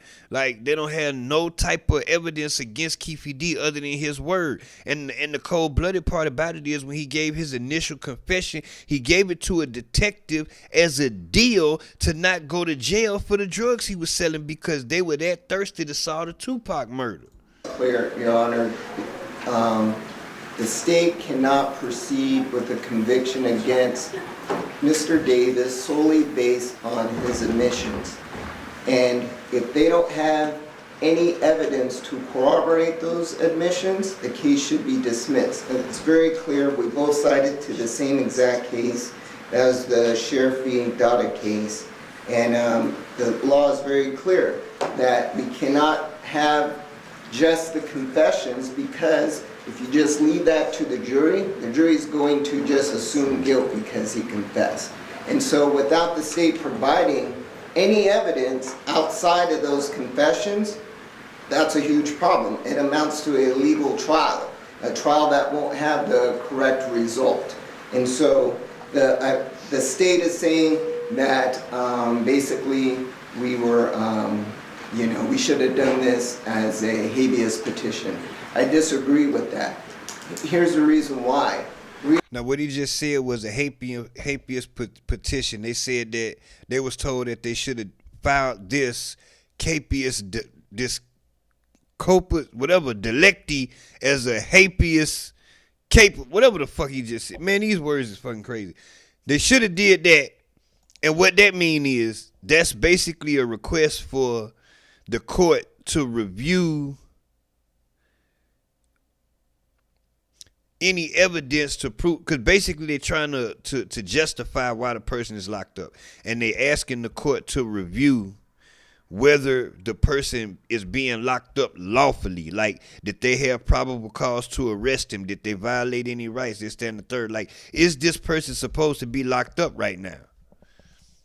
The state is saying that basically we were we should have done this as a habeas petition. I disagree with that. Here's the reason why. We are not contesting probable cause. What we're contesting is, after all of the evidence has been delivered, there's no corroborating evidence. There's nothing. And then the state also stated that we're just looking for a corpus delicti, you just have to look at the body. If there's a body, there's corpus delicti. And that's just not the rule, Your Honor. There has to be, obviously in this case, a body, but the state has also alleged that this was assisted, promoted by a gang. And so those facts have to be evident. And the only way we have those facts is from Mr. Davis's own mouth.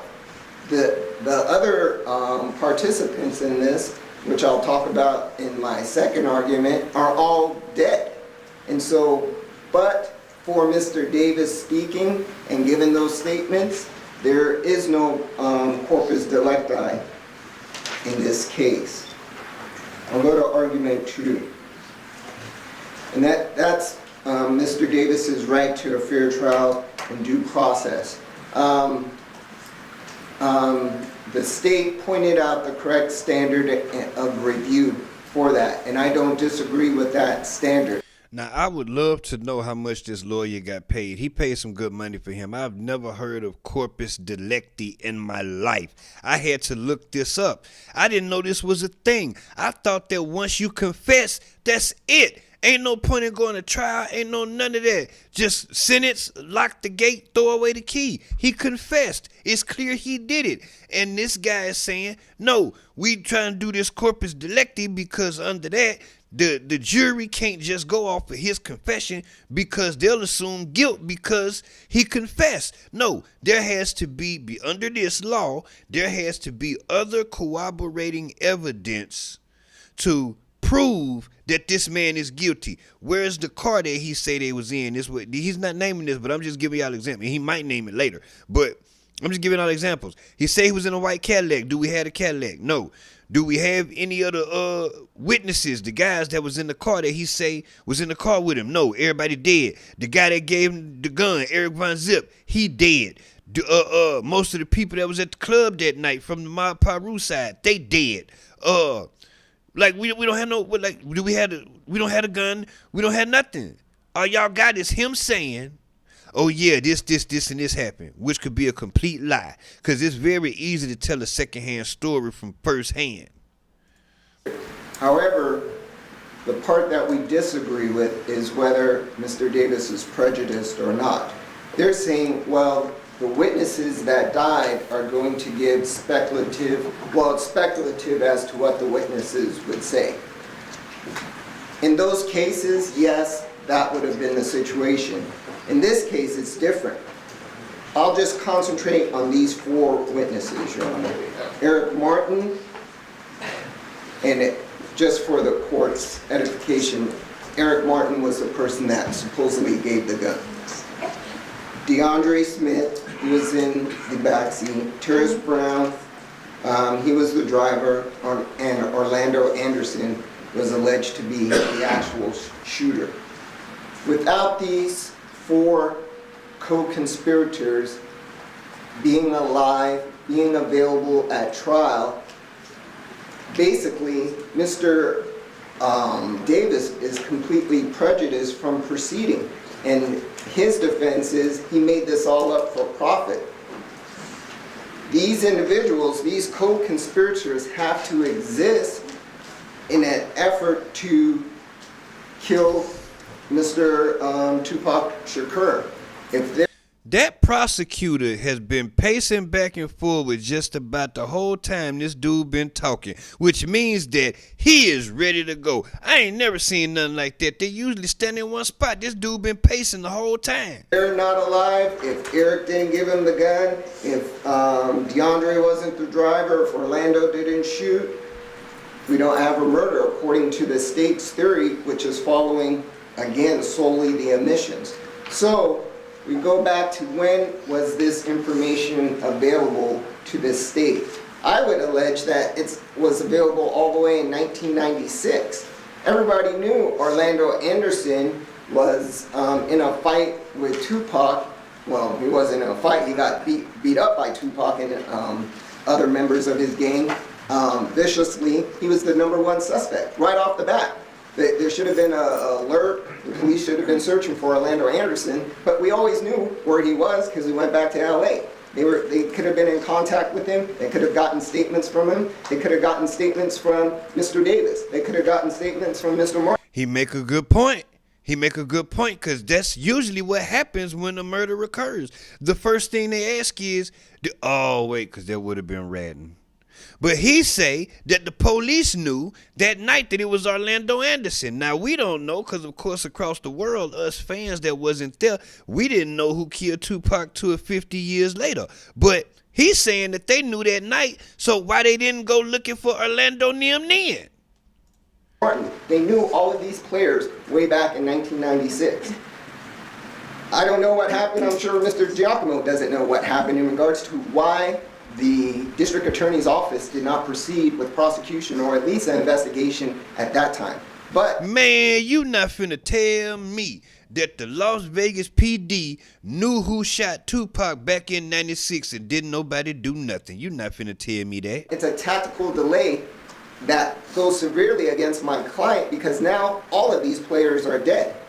I'll fast forward all the way to 2009. In 2009, the Metro officer comes down to LA and gives us, Mr. Davis gives the statement. That statement, all of the elements of this murder and what the state will attempt to prove at trial if the trial goes forward, is what Mr. Davis had said. They had that information. They did no investigation. At that time, Eric Martin was still alive, and also Terrence Brown was still alive. Orlando had passed in 1999, and I think DeAndre Smith in 2005. But at least two major players in this co-conspiracy are passed.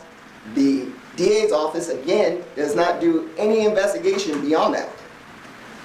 And so, with that, we feel that my client's sufficiently prejudiced beyond repair.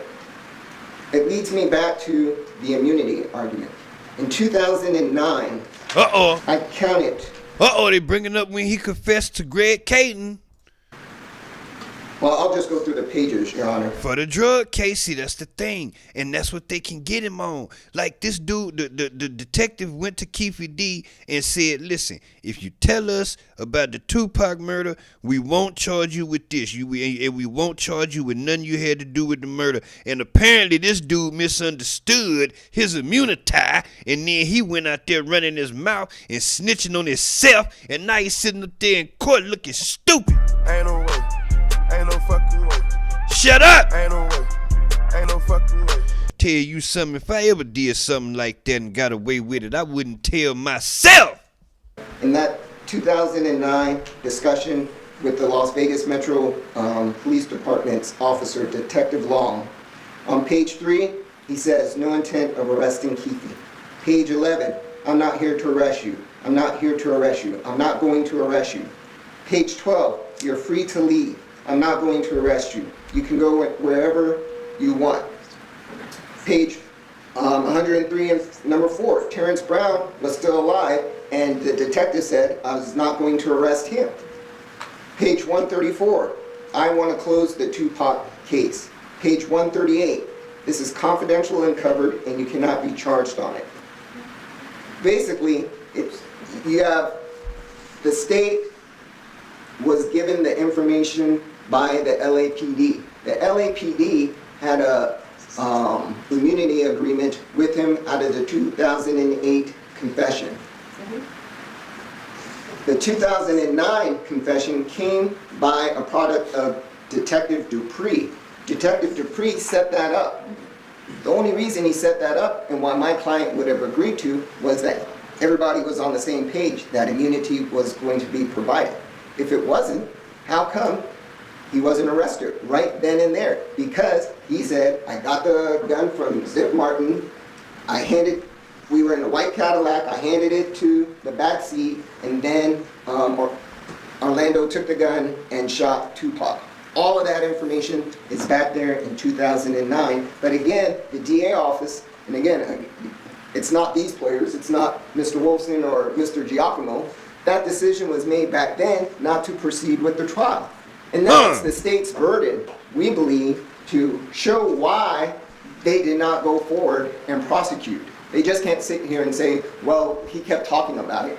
No, you had that information in the beginning. We should have arrested him back in 2009. What I believe personally is he kept talking about it, and Las Vegas PD started looking bad, and it just started looking, because now it was cool long as he wasn't saying nothing and didn't nobody know.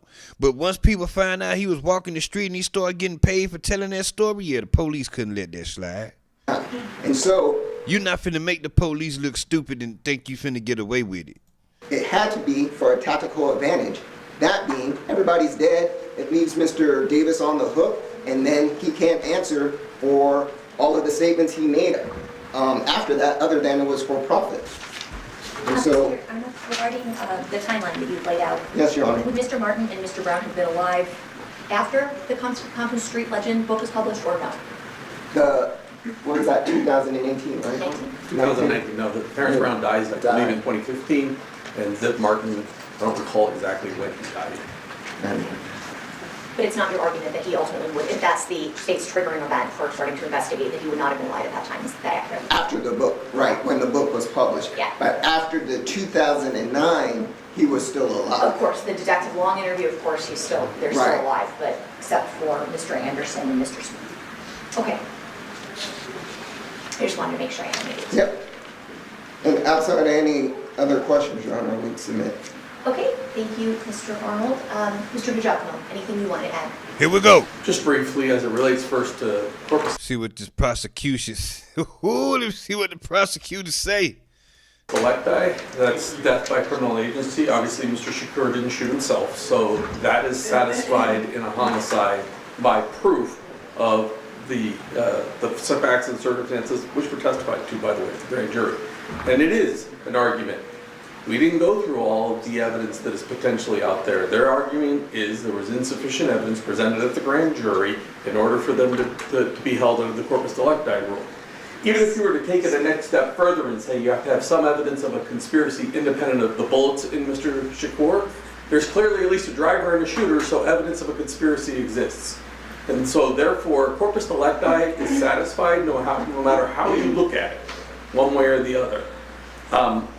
I also would dispute there's no independent evidence to corroborate, but that's not relevant in a corpus delicti argument. Corpus delicti is about criminal agency, and there's clearly criminal agency. Didn't I tell y'all he was pacing back and forth for a reason? He was ready. He couldn't wait to rebut that shit. In this particular case. As it relates to the second argument, I'm unclear exactly what their argument is on the tactical decision we made. Their argument is he fully confessed, which as the court reviews that transcript, you can tell that he is being a knowing spectator all the way up until Dan Long gets kicked out of the room. Then his lawyer and Detective Dupree have a conversation where his lawyer tells him, hey, if you say the wrong thing, this guy can arrest you. And as you well know, because they're in California, Dan Long can't arrest him. Dan Long has to come back here, submit a warrant for his arrest, and take him into custody. Detective Long never tells him that he has immunity, but even if he did, all that would go to is the admissibility of the statement, because Detective Long doesn't have the authority to issue that, nor do the LA DAs or the LAPD or the federal government. Only a court in the state of Nevada could say Mr. Davis has immunity from the crime of murder in the state of Nevada. And they gave this nigga false immunity. Ain't no way. Ain't no fucking way. Ain't no way. Ain't no fucking way. These motherfuckers gave him immunity and they didn't even have the authority. What? Don't tell me they tricked him.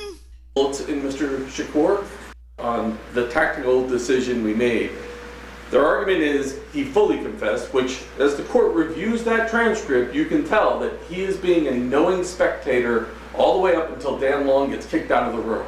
Then his lawyer and Detective Dupree have a conversation where his lawyer tells him, hey, if you say the wrong thing, this guy can arrest you. And as you well know, because they're in California, Dan Long can't arrest him. Dan Long has to come back here, submit a warrant for his arrest, and take him into custody. Detective Long never tells him that he has immunity, but even if he did, all that would go to is the admissibility of the statement, because Detective Long doesn't have the authority to issue that, nor do the LA DAs or the LAPD or the federal government. Only a court in the state of Nevada could say Mr. Davis has immunity from the crime of murder in the state of Nevada. And he has pointed to zero evidence whatsoever of any immunity.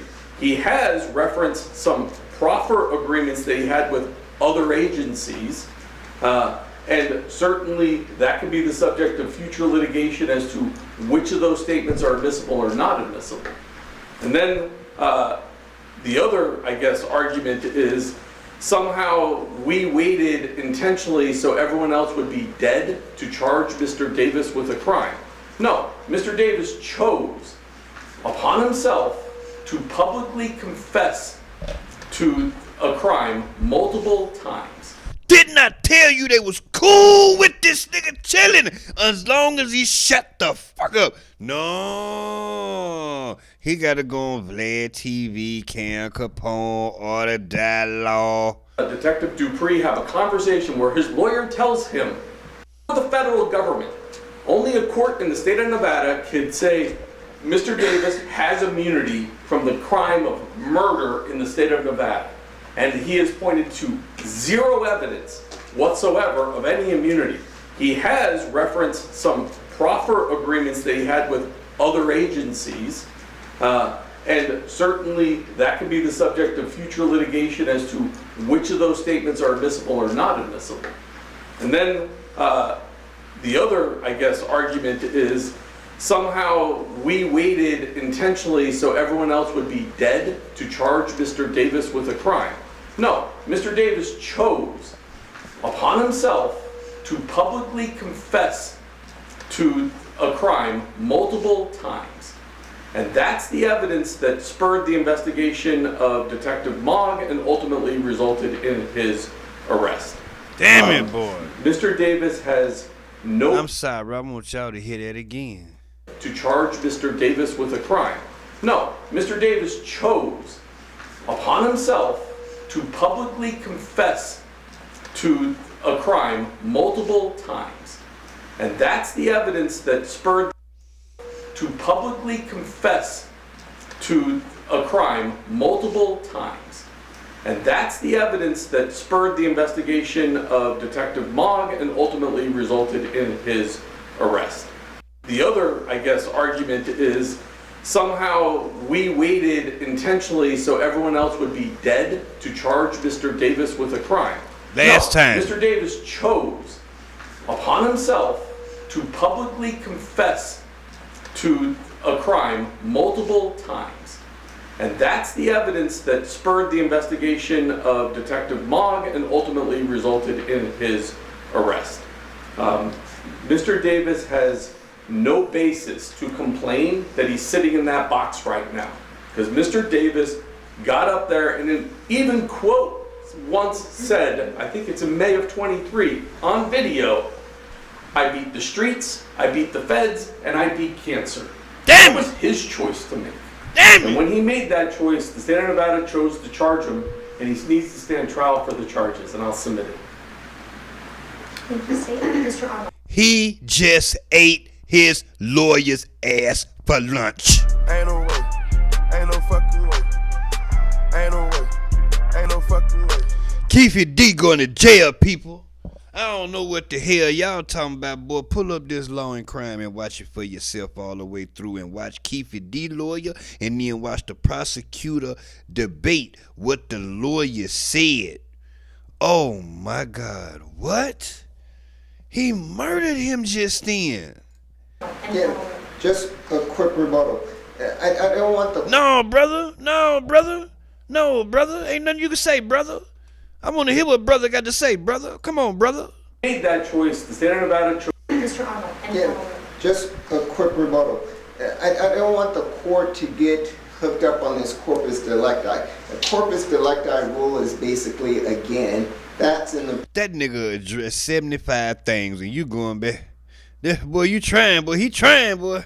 This corpus delicti. The corpus delicti rule is basically, again, that's in the preliminary hearing stages of the case.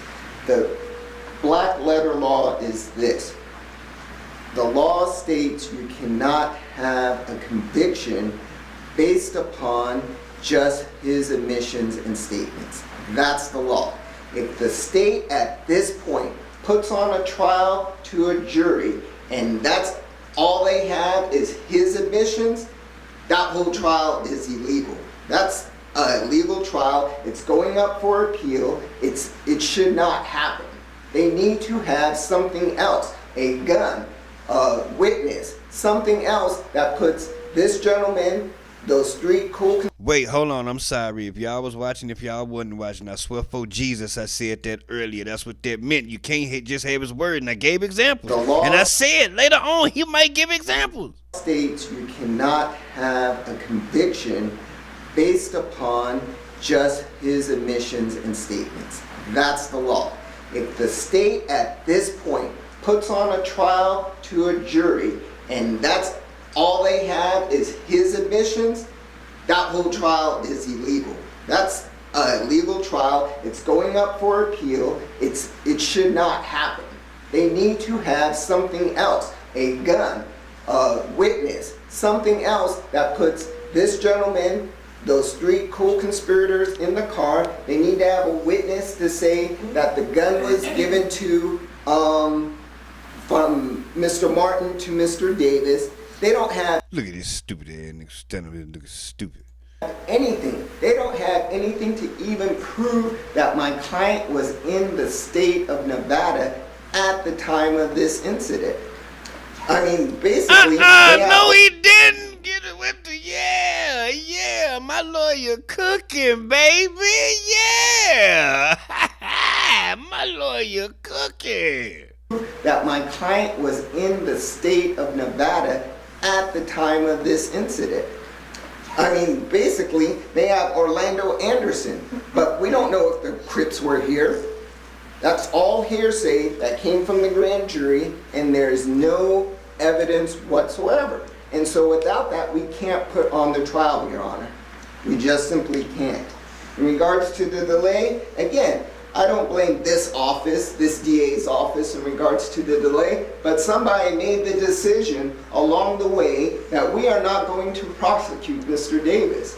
And this office now needs to go forward with that immunity agreement. They need to. Those promises were made by their officer, the state's officer, and now we're just going to ignore that? That doesn't make sense. Immunity agreement. But this is the thing, he didn't have the authority. From this office, or from the general... From the general immunity that started from 2008 and went to 2009. Like I said, the only reason that... Who within Clark County DA's office made that argument? Was that... No, it wasn't at the DA's office. It was the Las Vegas Metropolitan Police Officer, Detective Long. When he said things like, I'm not going to arrest you. Right. And again, like I said, it was not the office. And so outside of us, having an evidentiary hearing as to who made those decisions back then in the DA's office, I mean, my client is just prejudiced because of those decisions. Because again, everybody waited all these years, and now we have players that are co-conspirators that are just dead and can't, Okay, I'm gonna fast forward it because basically he just re-arguing his same point. I want to hear what the judge got to say. For example, I confess that this morning, as I was satisfied with that proof, I am going to lose. Because again, co-conspirators that are deny participation. And so with that, we'd submit, Your Honor. Thank you so much, Mr. Orno. Okay, I'm going to take your arguments in turn. First, the corpus delicti argument. I am going to consider this on its merits, given the Supreme Court's guidance in Diami v. State. I think it's better to at least hear it on its merits. Corpus delicti requires that there be corroborating evidence to support a confession. In a homicide case, the Nevada Supreme Court, as you both said, indicated this could be satisfied by proof of death by criminal agency. So I think maybe an example makes the most sense to explain what this concept means. For example, I confess that this morning, as I was driving into work, I killed someone on 3rd and Lewis Avenue. All right, now let's say there's no body ever found, there's no video, there's nothing. It's only my statement that I killed someone that makes this crime exist. However, here, that is not, in this case, that isn't the case. There is corpus delicti because Mr. Shakur was shot and eventually passed away from his injury. An autopsy was completed. His death was determined to be homicide by gunshot wound. And ultimately, it's a situation where the crime has been established, that a murder occurred because of the body of Mr. Shakur. So I will deny it on those grounds. Regarding the pre-indictment delay argument, as you both cited, it looks like the standard that's laid out federally in People v. Nelson. I'll use that standard. A delay in process. So ultimately, the first thing she said was that corpus delicti that they was trying to do, saying that there needs to be more evidence other than his confession. She's saying, well, the body of Tupac Shakur is the evidence, because even though we do not have proof of no gun or nothing like that y'all shot him, We have your confession saying y'all shot him, detailing how y'all shot him. Then we have him shot. And he has bullets, and it's determined that he died by homicide from bullets. So not only do we have body, like paragraph body for corpus delicti, we literally have a body. Prosecution that occurs before the accused is arrested or the complaint is filed, so we're looking at a pre-indictment delay argument. That could potentially constitute a denial of the right to a fair trial and due process of law under both state and federal constitutions. And then determining whether prejudice to the defendant has occurred, the court needs to balance the harm to the defendant against the justification for the delay. Here, it's clear that some of the witnesses are now deceased, and there is definitely evidence that has been lost. However, I do find there is a justification for the delay, and a pretty significant one. Uncovering information on Mr. Shakur's murder was ultimately no easy task. There was the interview in 2009, but it's clear that there was, at the attorney's suggestion, Mr. Davis at that time was not giving full information. He was sort of trying to obscure information and make it very general so that he would not be charged with murder, as his attorney indicated. It was not until ultimately the Constant Street Legend book was released in 2019 that Detective Moth then sought to establish the words in the book are actually defendants and to corroborate those things. The prejudice of the death of the... Whoa, she talking so fast. Wait a minute, did I have this speeded up? I do. Let me slow this down. Because the lawyer was talking slow. Let me slow it down.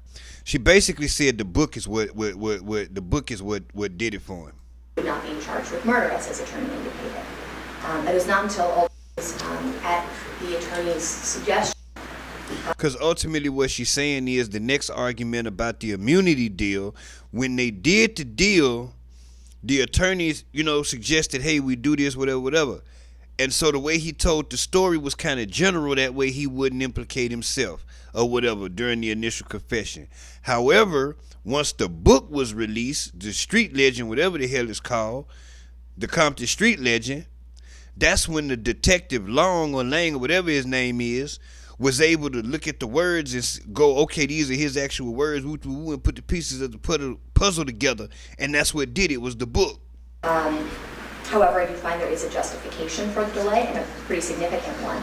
Uncovering information on Mr. Shakur's murder was ultimately no easy task. Because right now she's explaining, because their argument was, why didn't they arrest him back then? Why didn't they look into this, that, and the third back then? Why they waiting until it now? Why didn't they do it when other people was alive? And so she's explaining that, saying that, well, uncovering the details about the murder was no easy task, and then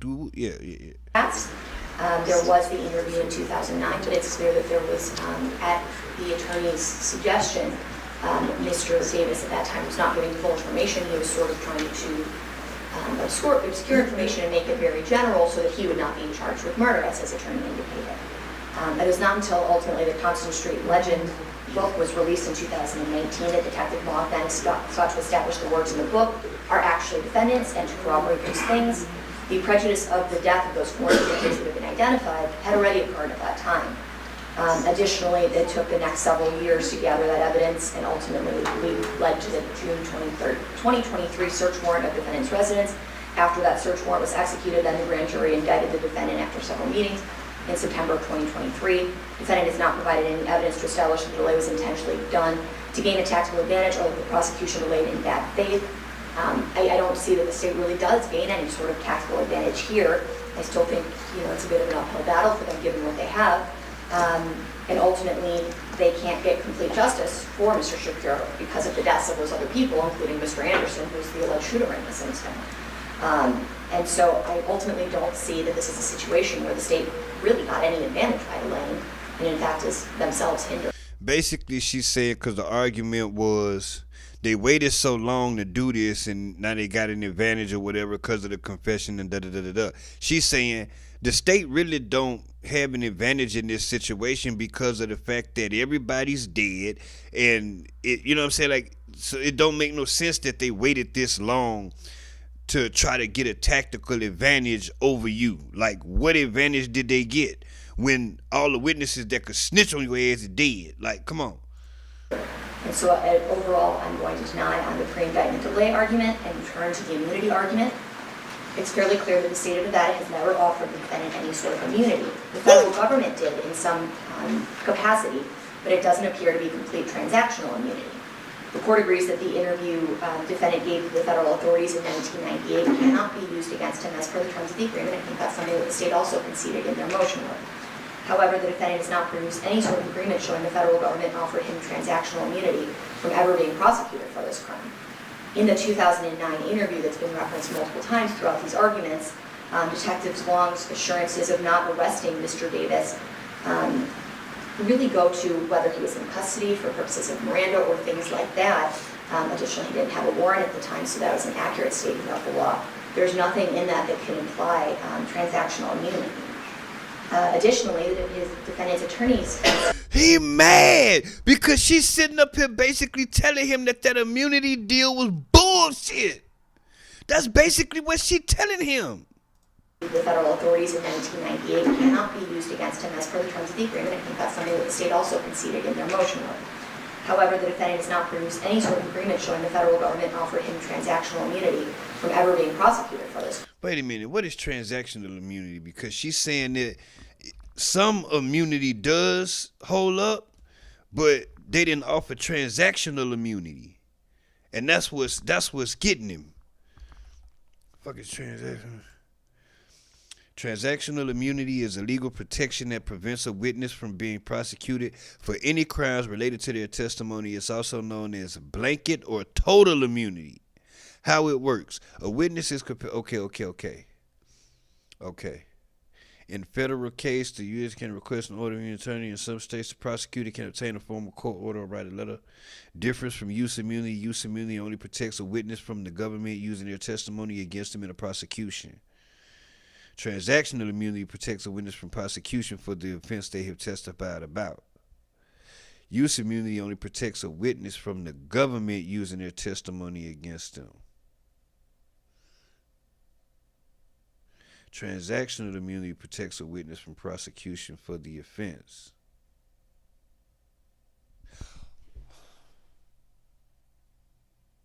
So they gave him use immunity, which means that what you say here can't be used against you, but it does not protect you from ever getting arrested from the... Ain't no way, ain't no fucking way, ain't no way, ain't no fucking way. Wow, he did not understand the immunity deal he got. Where is the shit? What? Transactional immunity. The court decided the delay argument and returned to the immunity argument. It's fairly clear that the state of Nevada has never offered the defendant any sort of immunity. The federal government did in some capacity, but it doesn't appear to be complete transactional immunity. The court agrees that the interview defendant gave to the federal authorities in 1998 cannot be used against him as per the terms of the agreement. I think that's something that the state also conceded in their motion order. However, the defendant has not produced any sort of agreement showing the federal government offered him transactional immunity from ever being prosecuted for this crime. In the 2000... Ooh, they got him. Ooh, they got him. They can't use his testimony against him, but they can absolutely prosecute him. And since he done already... So basically, this is what happened. This is what happened. This is where they got him on the confession. This is where they got him. Listen. In 2009, he confessed. That's what she said. In 2009, he confessed. That confession, that testimony that he gave because of the immunity that he received back then, they cannot use that testimony against him. Okay? She said that. However, whatever the immunity that he got was not full transactional immunity, which means that it did not protect him from being ever prosecuted for it again.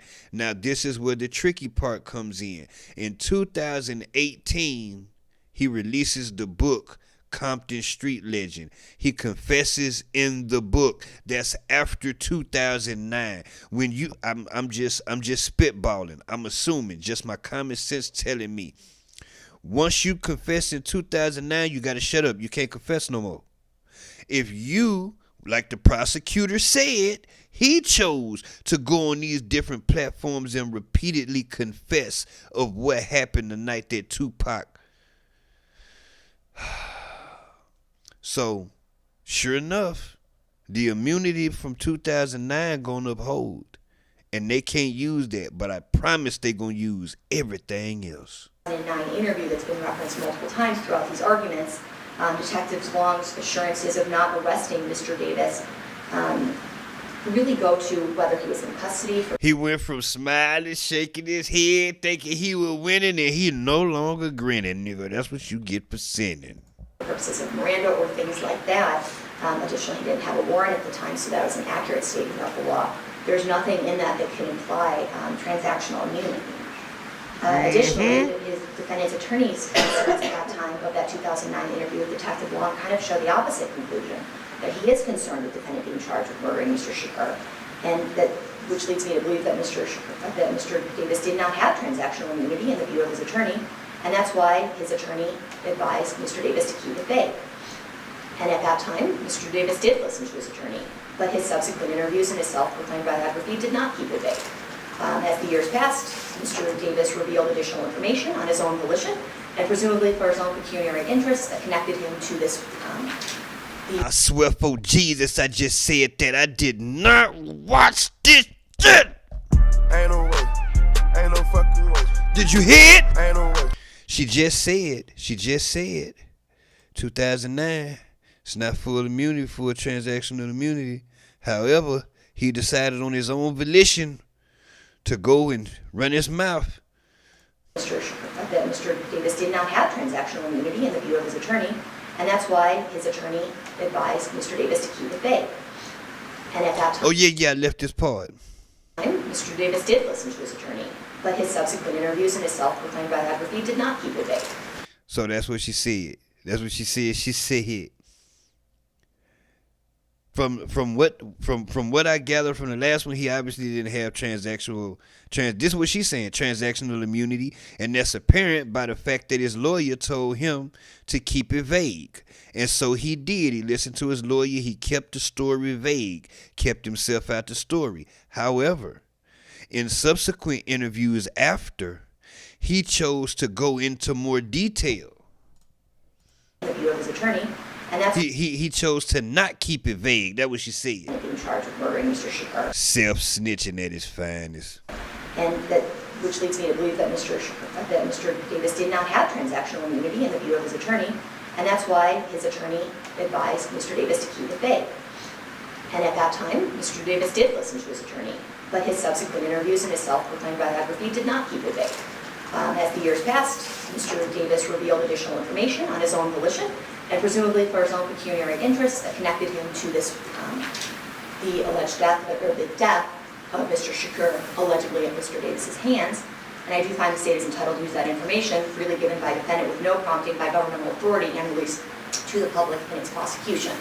So I'm going to deny the motion on those grounds. Overall, the motion to dismiss is denied, and the state is prepared the order consistent with this ruling and with its opposition. Thank you, we will. All right, regarding trial readiness, where are we at with that, Mr. Can we approach her? Of course, yes. Give me 1 second. Now he want to have a meeting. You lost. You lost. I don't need to watch no more of this. He got denied. I just need to see. I want to see the arguments. His lawyer tried. His lawyer put up a good fight. His lawyer brought up some great points, but that prosecutor was on his game, and that prosecutor was on his ass. And unfortunately, Keefe didn't understand what he was agreeing to, and because he was fine in 2009, all he had to do was be quiet, and he would have been fine. But like the judge said, he chose on his own volition to go off, do these interviews, no longer keep the story vague, give details, names, who was sitting where, who did what, who gave you the gun, where you went after you left the casino, when you met up with Orlando and what he said, and all this, where y'all went back to the house and grouped up and tooled. You see, didn't nobody have no tools, so you got the gun from, like, You literally told the whole story in detail. We pulled up to 662, and then what? They wasn't there. We waited for a minute, and they didn't come. And then Mob James corroborated that story on his Vlad interview because he said that he was one of the bodyguards that was at 662 that was standing outside, and he seen y'all pull up. I wonder if they gonna bring that in there. Oh, there'd be some shit, boy. They bring Vlad interview up in here. I think they gonna try, but I don't think they gonna be able to do it. Jesus Christ. Y'all let me know in the comment section what y'all think. Y'all think he gonna beat this? You think the evidence circumstantial or what? But they didn't let the corpus delicti fly, which is the let me see, corpus delicti, which is meaning that they gotta have more than just his confession to convict him. And the judge say, well, they got that because they got an actual dead body with bullets in it that died from homicide. So, yeah. But anyway, let me know what y'all think on that Keefe D thing, man. I think that's all I wanted to cover. Let me go look. Let me make sure. I think I talked about everything. Now, let me see. We talked about Chris Brown, yup. We talked about hip-hop, the hip-hop guys for Trump. I don't know if all the hip-hop is for Trump, but there's a lot of hip-hop artists that's down with Trump. We talked about Keefe D. We talked about Coreyssg, and that's it. I'm done. That's it. I had to get them stories out, man. That Chris Brown broke last night. Suing for $500 million. I hope he get it. He hoes out here lying. We got to stop the cap. Stop trying to set these black men up, man. Come on, man. What we doing, man? What we doing? But anyway, man, I hope everybody enjoy their morning. If you're getting up, going to work, shout out to you. You know what I'm saying? Have a good day at work. Run the stream back. Listen from the beginning. I hope it's entertaining. If you enjoy it when you watch it, let me get a airplane emoji. And like, subscribe, and comment. And shit, don't forget, man, give me a super thanks, super likes. You know, I got the supers, man. If you rock with Unc, you want to help support the channel so I could upgrade and everything like that. You know what I'm saying? Because Unc going to give you the shit now. We going to get the content now. Unc, get the content now. We going to get the shit. You know what I'm saying? So, goddamn it, everybody have a great rest of your day, man. I'm about to call it, get me some Z's. I'm going to eat and get me some Z's. You know what I'm saying? So, I'll holler at y'all later, man. It's your boy OG Unc through the Doty, original gigolo. If you love your bitch, you better hide the hoe. I don't choose, I get chosen. I'm colder than Eskimo toes on your hoe. Let's go. Now that we got the debt understood, pass it back, well spoken. All these rappers gonna sound the same. Bend it over, bust it open. Go, bend it, bust it. Go, bend it, bust it. Go, bend it, bust it. Go, bend it, bust it. Bust it open, girl. Bend it, bust it open. Bend it, bust it open, girl. Bend it, bust it open. Bend it over, bust it open. Do your thing, bitch.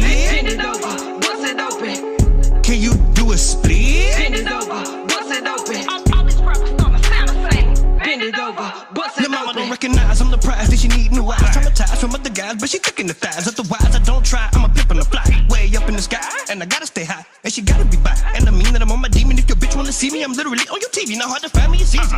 Catch me outside in the streets, you can see me. If she choosing, I'ma give it a beefcake like a Stevie. Hold up, slow it down and switch the flow. Fuck her slow, yeah, I'ma show her. Put her legs up on my shoulder. Head first into the ocean.